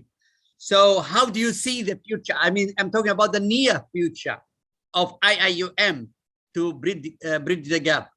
Thank you. Thank you. Now, I thought we should ban people from IIUM asking questions. Because I see them all the time. But this question is marvelous. I mean, we are, I don't want to sound arrogant, but I am fully confident that we can do this. And the reason is very simple. For the last 30 years, the university has done tremendously well. For the last 30 years, I think you have done well.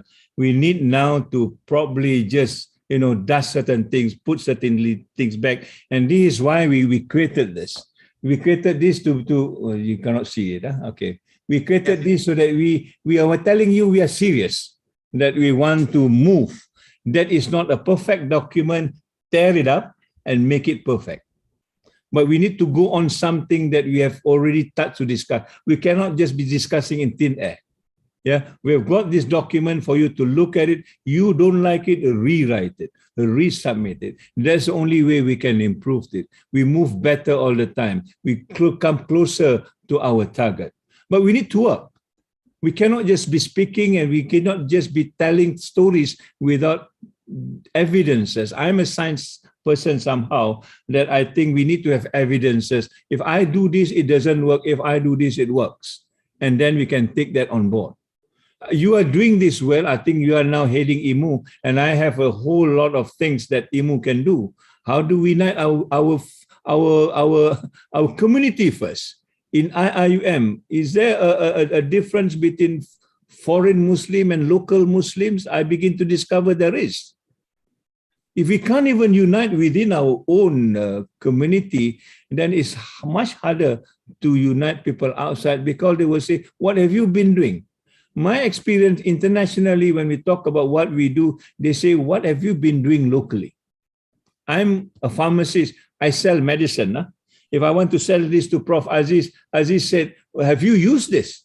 No, say, I'm not going to use this, but you must use this. Then Aziz will not buy, because Aziz say he doesn't use this. Just like some people who doesn't want to take vaccine, but ask everybody else take vaccine. I will not take the vaccine unless he gets the vaccinated at the same time. I think this is what is missing here. If I can be very frank with you, this is what is missing. People will come to me and say, Tan Sri, we have done this 20 years ago. Show me the evidence. You don't show me the evidence, and it's difficult for me to take your word. Not that I don't trust you, but I don't know where to start. I don't know where to start. If you say, I've done 20 years of work, now we have reached Seremban. Now from Seremban to Singapore, I know how to execute it. But I don't know where you are. You have said you have done this before. Where are you now? You could be in Melaka, you could be in Kedah for all I know. You're moving in a different direction. It makes it more difficult for us to go to Singapore. So we do this, Prof. Dawood, I will say in 5 years, we will make it. And that's why I want to say the 40th anniversary is a turning point of this university. And I'm saying this to the world now. Everybody is listening to this, 5 years from now, they will come and see me. Probably I don't have to hide under the table somewhere. But I think we can deliver. Inshallah, we can deliver. I'm saying this with honesty, that the team that we've got is marvelous. I mean, I've worked with 4 universities. This is the best that I've got so far. Alhamdulillah. Thank you, Tan Sri. Thank you for the answer. Before I go to the next question, I would like to acknowledge the presence of our former rectors. They are with us here, and also some of the non-Muslim participants also here. Tan Sri, if you Yes. Allow me, I would like to read one question from Sister Wendy Ye. She said, agree, we must teach values, as these values can be measured tangibly over a semester, cannot be measured tangibly over a semester or even over an academic session. So how do we know the values we have taught to our student have truly nurtured our student the way we envision it? And how do we put it in the CLO without being able to assess them tangibly? There is one slide that I was supposed to show how we have done this in IIUM. And I think that slide tells us there are various steps that we have taken, including not offering exams, because we think exams is not the ultimate assessment of the student, including getting the students to run a project and to see the impact rather than the impact factor over what we are used to. Right now we publish a paper with high impact factor. When we ask them what is the impact on the ground, we do not have measurement for impact on the ground. Our bias now is to say, what is the impact on the ground? It doesn't matter where you published it. Yeah, and this publishing thing now, if I were to talk about it, has become another business. That I submit a paper to a publisher, they give it to Prof. Aziz to peer review, and peer review from Prof. Aziz, and later on, Prof. Aziz is not even paid a single cent for reviewing. Perhaps they get another book, a free book from the publisher, right? And all the research that I've done come from a public sector. The government is supporting it, and suddenly I write the paper and I need to pay for a fee to get published. And I need to buy that book again.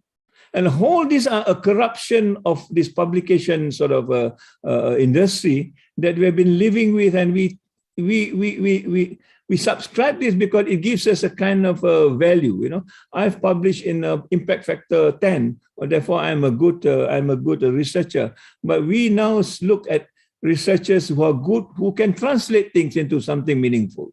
It could be small, but if it changes life, I think that is more impactful. I just read, I think one of our Malaysian has done something which is quite, you know, without publishing anything. I think these are the mindset that I think we need to change. We cannot get stuck with the old ways of evaluating because they are meant for something else. We are looking for something else. And this university, inshallah, has now revised some of this. It's still experimental, but there are already rooms of successes that we can move further. And as long as we can do this in a very consistent way, I think we will arrive to the point. When I come back as an academic, I'm sure Prof. Aziz also will experience the same thing. Nobody tells us about KPIs. The word KPIs is very foreign to us. You know, I joined the academia because I want to do certain things passionately, and I want to meet certain goals that I think is important to me, you know, and I do that. And whether I publish or not publish, that's my call. If I want to be successful in certain things, I'll publish certain things. If I don't want, I'll do something else. So we decided, I think that's the kind of a world that we are used to is in academia. But now suddenly people say, you have to do KPI this, KPI that, you know. And then when I ask my colleagues, oh, can you do this for me? They say, that's not my KPI, Tan Sri. I said, you know, so we have lost the cordiality, the kind of working in an environment that are supposed to be, you know, very cordial and very collaborative, not the kind of environment. All these things, Wendy, I think if I'm not mistaken, you're from University of Malaya. These are all the colleagues of mine who know the question, who know the answer, you know, by asking me the question just to put me on the spot. We can work together. I think you have demonstrated that it worked, and I think we have demonstrated that it worked. But to mainstream it is something else because people are still stuck with the old ways of looking at things. And we need to, they are the one that I think we need to convince. And inshallah, we are doing something a little bit better. Hopefully we can announce it by the end of the year, how we redefine university to move forward, inshallah. Yes, inshallah. Thank you very much, Tan Sri. I think there are a few questions similar to this type of questions, mentioning about the problem of standardization of assessment and putting one size fits all. According to Sister Nur Jannah, this sometimes hampers kind of creativity. And I think that's what Tan Sri always tries to. So I think it's a matter of applying or implementing this kind of ideas to unlock and provide more space, I think. There is one question, Tan Sri, from Rosaini. Tan Sri, were the ideas in today's lecture presented to the UN, UNESCO, Malaysian government? If so, what were the response? And to all staff of IIUM as well as the student? If you have any comment on this, Prof. Well, these ideas, I think, has been there for a long time. It's not an original idea at all. I would say that. But the problem is that we have not carried it right to the mainstream. All right. Now, maybe I'm old enough that I've got a little bit more courage than other people. We are taking this into the center of it. I didn't have time to show some of the what you call the conclusion that we had when we had a discussion with UNESCO on the futures of education. I think this university has contributed significantly on some of the ideas that have been taken up, and we continue to engage with them. I think it's easier to work with UNESCO because they've got the mindset for it. It's much difficult to work with our ministry because they don't have the mindset for it. I'm going to say publicly about this. It's time for them to ready their mindset. Otherwise, it's difficult for us to move. And that's why I'm quite clear that we need autonomy. We need academic freedom. And that's the only way to move forward. If you don't have that, and you don't have the guts to claim it as part and parcel of our skill to move forward, then I think we are all a dead duck. This lecture is a lecture that all of you will remember or will not remember, but that's about it. But if you have the audacity to actually push it and say this is part of academic freedom, anything that you want to implement must have that flexibility. If you don't have that flexibility, you are cooked up in a kind of a paradigm that you cannot move, and that's why people talk about out of the box, But we are still in a box, and in fact, the box are getting smaller. My worry is we are not going to move at all. We have to have the courage to move, and we take this together. And if we make a success out of it, then we say, look, we have done it. Nobody can default us, but there is always a risk, and this is why people doesn't want to do it. But if you don't do it well, then they say, "I told you so not to do it." You arrogant brat, and you get all the other things thrown onto you. But the risk is yours. I will take the risk, and we make the prayer also. Allah subhanahu wa taala will understand where we are coming from. So, but I think not trying, to me, is not an issue. Yes, Tansri, thank you very much. We have a question from Sister Zarina Nala. I think she raised her hand. She wants to ask directly. Sister Zarina, you may ask your question to Tansri. Thank you very much. Assalamu alaikum wa rahmatullah. Tansri Dzulkifli and Professor Abdul, thank you for this opportunity. My question was, I had asked early on in the chat, but never mind. It's very related to the powers to be. It's a bit sensitive because we've had the change of government, and as we all know, when the government changes, many things happen. Sadly, even good things are being thrown out. Tansri, you've been in this industry for decades, and as you said, you have the gusto and the courage to say certain things. So currently, I'm told that this new liberal structures is usually the ministries that would define KPIs. It is very top down, and they would demand certain types of research agenda. I've interviewed a few professors from different universities because I always organize forums, and they were very candid, and they said people end up doing research on areas that is not relevant. They publish things that no one wants to read. When we publish the book, we put so much effort in the book, it's not valued, but they want the journal articles. So how can IIUM champion a strategy to unite a few voices and tell the ministry that we want autonomy? I think this is exactly order. My point, I think, is exactly what we are doing. We are redefining our APA now. We just don't talk about KPI anymore.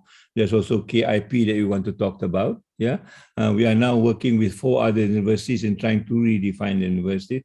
Perhaps it's premature to tell this because some of the universities are still not very comfortable in the way we do this. But I think there are already consensus. For example, how do you move away from ranking and creating our own appraisal system? I think it's on the work now. That's why I say by the end of the year, we'll probably be able to share this with our colleagues.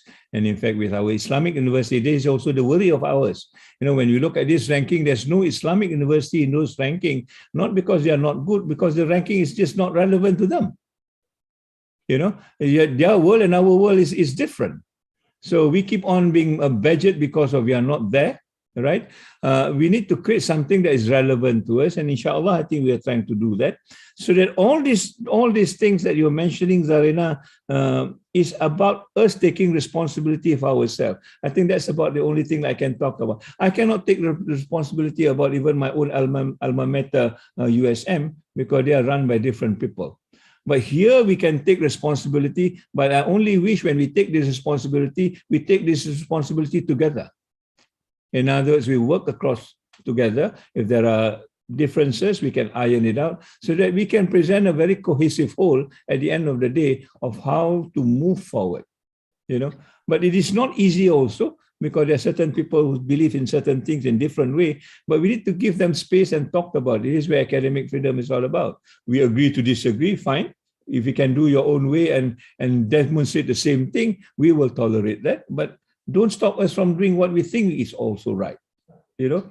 Only by these ways, I think we can actually reach somewhere. Otherwise, we'll just sit still, and I will not do that. I mean, I will not sit still, for heaven's sake, inshallah. Yeah, thank you, dear Tan Sri. If you allow, Tan Sri, can we add another? There are many questions, but Yes, can we add another two? You make the call. I will hear answer question if I. Okay, I think there is a question from the YouTube from Professor Suhaimi. Assalamu alaikum, Tan Sri. How much the grassroots power could change the world that controlled by forceful capitalists and strong political leaders we could only do within our backgrounds? Any comment on this, Tan Sri? I cannot answer those questions. I think those questions are too big for me. But I guess if this university can demonstrate it can make a change, I think that's enough to move forward. I mean, it's difficult to talk about the world at large when our own world is not in proper order.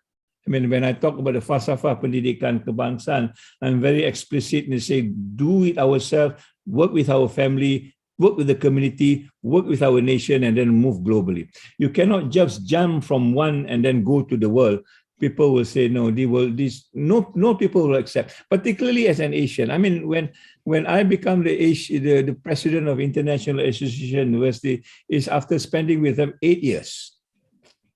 They will size you up, especially when you are small, built, and Asian. Aziz probably will get away with it. You're bigger than I am. You win one, we win one spot. A small guy like me, coming from Asia, they will say, they will look up and down, and you really need to prove your worth. That's the only way. So we have this ambition, fine, but let's prove our worth to ourselves and our colleagues. And then the world will say, oh, there is this small guy there somewhere doing something. Let's see what they are doing. And I think that's the door that opens. Once they come in, and then this university needs to be responsible over what we are preaching. If we say Rahmatan lil Alamin, there must be Rahmatan lil Alamin. We don't want people to walk in and see there's anything only Rahmatan lil Gombak. Well, we are done, man. We talk about Iqra, it must be Iqra. I mean, the way we write our stuff is really Iqra in its nature. We talk about Amanah, we are all Amanah. We are there at the time it is assigned to us. These are things that I think we need to live by, and if we do that well, inshallah, we'll be there. I don't think it is that difficult, but to keep it consistently part of you is the training that we need, and I think that's what the university is for, to retrain ourselves so that we'll be there when we need to move. Otherwise, I don't believe that we are any more inferior than any of the people that we are talking about. They are just the same as us, except that they have got the guts and sometimes we do not have. Yes, thank you. Thank you, Tan Sri. We have a question from Johnny from SGM. Says our participant from Malaysia here. Thank you, Tan Sri, for the inspiring lecture. Humanizing education is the only way to save humanity. I have two questions. We need to end this wired situation and urgently spread this awareness to other universities. Has the change started from IIUM? What about educating those who are already out of universities, people who are in societies, politicians particularly? Can we consider humanistic education beyond school walls or beyond campus? Go ahead, Tan Sri. That's fantastic. I think the education to me is beyond school walls. We're not only talking to teenagers or called the students. We need to talk to the world. I mean, for example, if the politicians are not right, we need to tell the politicians they are not right. I mean, there's part and parcel of our duty to educate them as much as they want to politicize us. We want to educate them. So there is no boundaries as far as I'm concerned in educating. Whether they like it or not, that's a different question. I think that's everybody's, even to our students, when we teach them, they may not like it. That is not our business. Our business is to tell what we need to tell, and we tell it honestly. There's no hidden agenda. I'm not there to compete with you in the next election. I just want to tell you that this is not right. Education, the way it is run now, it is not right. I mean, I just read last night is also, if I may share with you, people going to schools, if I'm not mistaken, they kata tak payah vaccinated. If I read correctly, yeah, one of the announcement, people who go to schools don't need to be vaccinated. Now, but people coming to the university needs to be vaccinated. I just don't understand if that statement is right. How come the younger kids go to school can be not vaccinated? The older ones, be the smarter one, they need to be vaccinated. We are in the same country, almost the same ministry, but why do we have different rules? So these are issues that we, as a person who run an academic institution, I want to find out why can they do it? Why can't we do it? Or is that statement that budak-budak pergi sekolah cannot be vaccinated is a wrong statement? We need to tell them. But we just cannot stay and say, never mind, this day will decide for us. Then we become another, I don't know what, but not the way that we are supposed to do the duty that we are in. We are here for the amanah. I mean, that's why I'm saying again, we are here for the amanah, and the amanah tells us to tell what is right. And that is, I think, our call. Whether be them, I think that's another issue. Allah subhanahu wa ta'ala will decide, not us. Thank you very much, Tan Sri. I think, in fact, we have many questions. Inshallah, later on, we will gather all these questions and we will, inshallah, send them to Tan Sri so that when we get the answers, we incorporate them in the book or the series of the lectures which will be published, inshallah, so that we have a bigger picture from the lecture and also the questions and answers. Maybe because of the time, I just take the last question, Tan Sri, here from Dr. Imtiaz.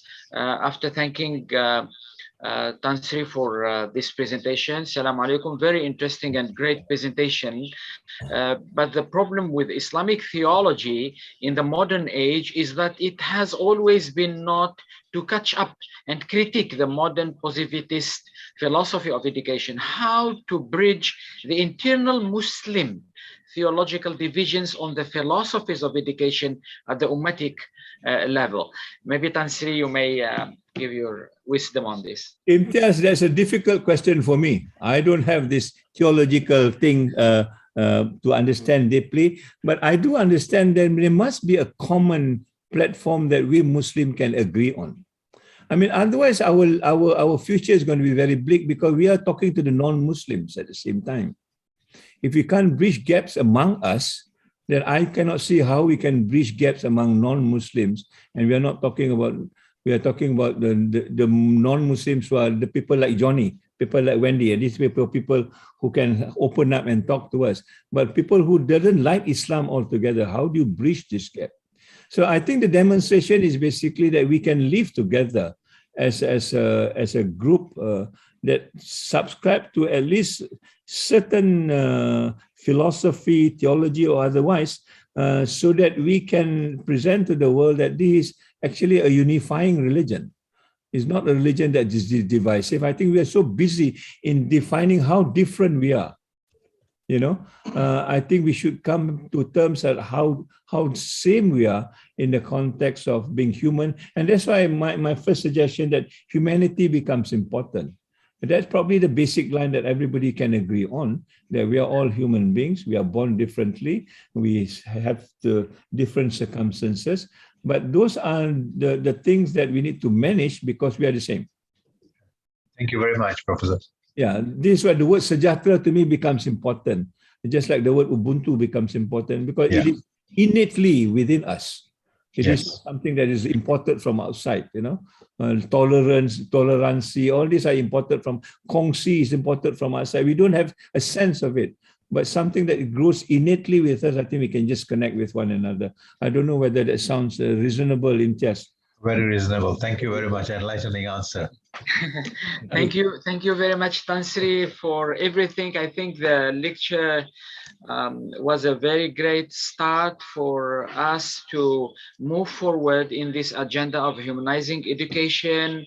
I think you have put on the shoulder of Istac and all those scholars who are in Islamic thought and civilization to answer these questions, not only theoretically, but also practically. I think the starting point for the revivification of the Ummah will start when this model of university, model of a school, model of an educational system is set up based on all this and based on these ideas. Practically, you have that's why I think what we are doing in this university is really great, and I think it will have a great future.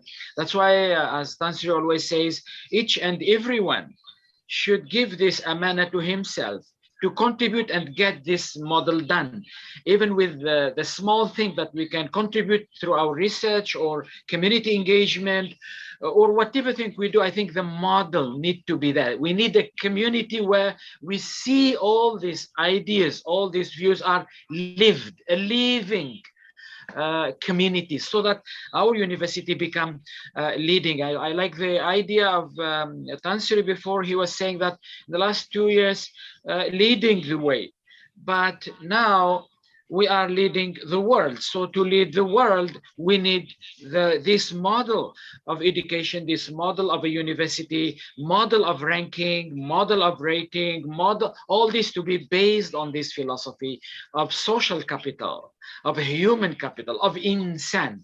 I think in that context, we are moving from, we have a context of dehumanization.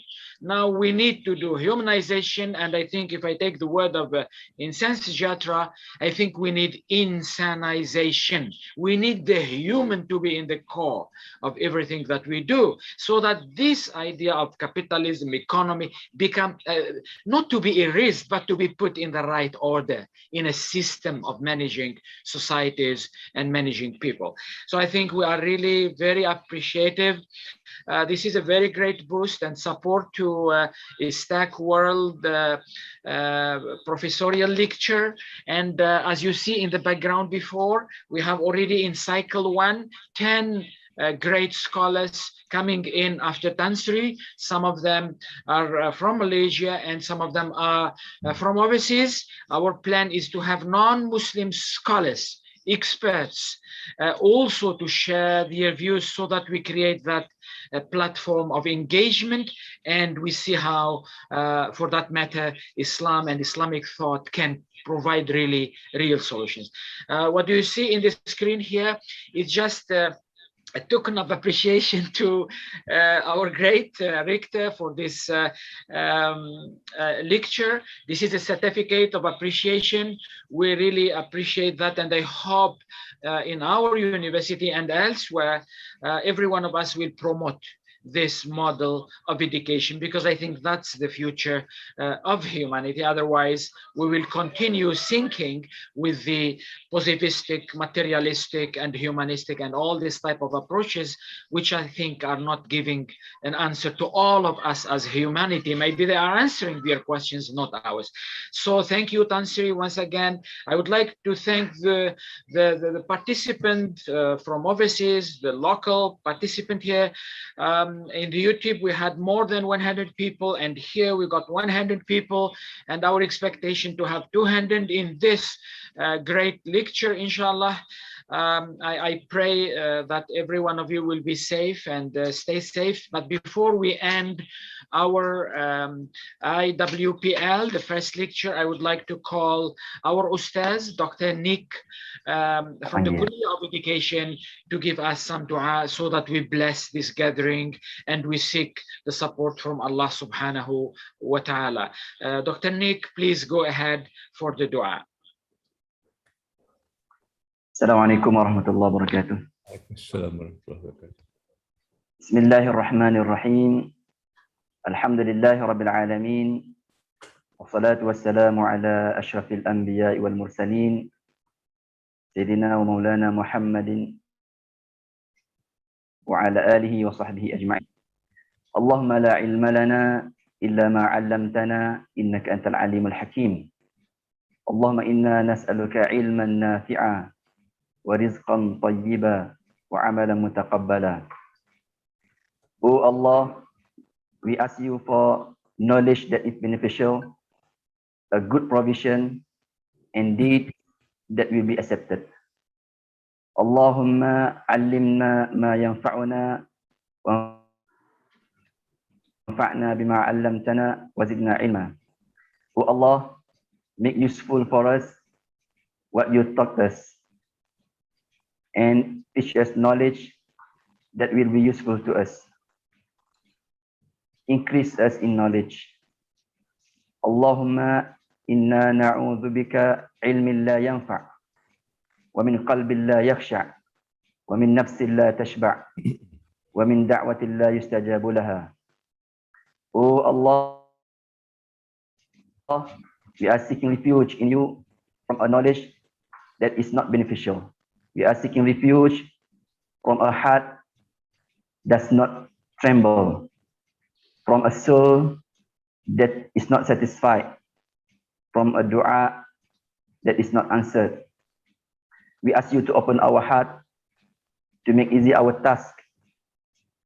O Allah, grant us understanding of deen. Allahumma arina al-haqqa haqqan warzuqna ittiba'ah wa arina al-batila batilan warzuqna ijtinabah. Allahumma ja'alna min alladhina yastami'una al-qawla fayattabi'una ahsanah wa adkhilna bi rahmatika fi ibadika as-salihin. Rabbana atina fid dunya hasanah wa fil akhirati hasanah wa qina adzaban nar. Wa sallallahu ala sayyidina Muhammad wa ala alihi wa sahbihi wa sallam. Walhamdulillahi rabbil alamin. Ameen, Ameen. Alhamdulillahi Rabbil Alameen. Maybe before we end, can we have a group photo so that we keep it in the record of our IWPL and we publish it, inshallah, for the benefit of our audience. Sister Haslina and our technical team, could you please help us with the photo? Go ahead.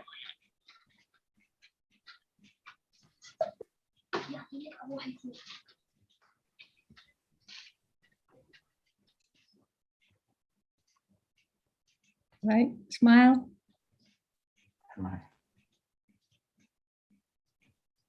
Okay, thank you. Unmute, unmute. Thank you, everyone. Thank you, Tansri. Once again, thank you, our viewers, Muslim, non-Muslim, our academician, overseas in Malaysia. May God bless you all. This is a great session. Alhamdulillah. Assalamu alaikum wa rahmatullahi ta'ala.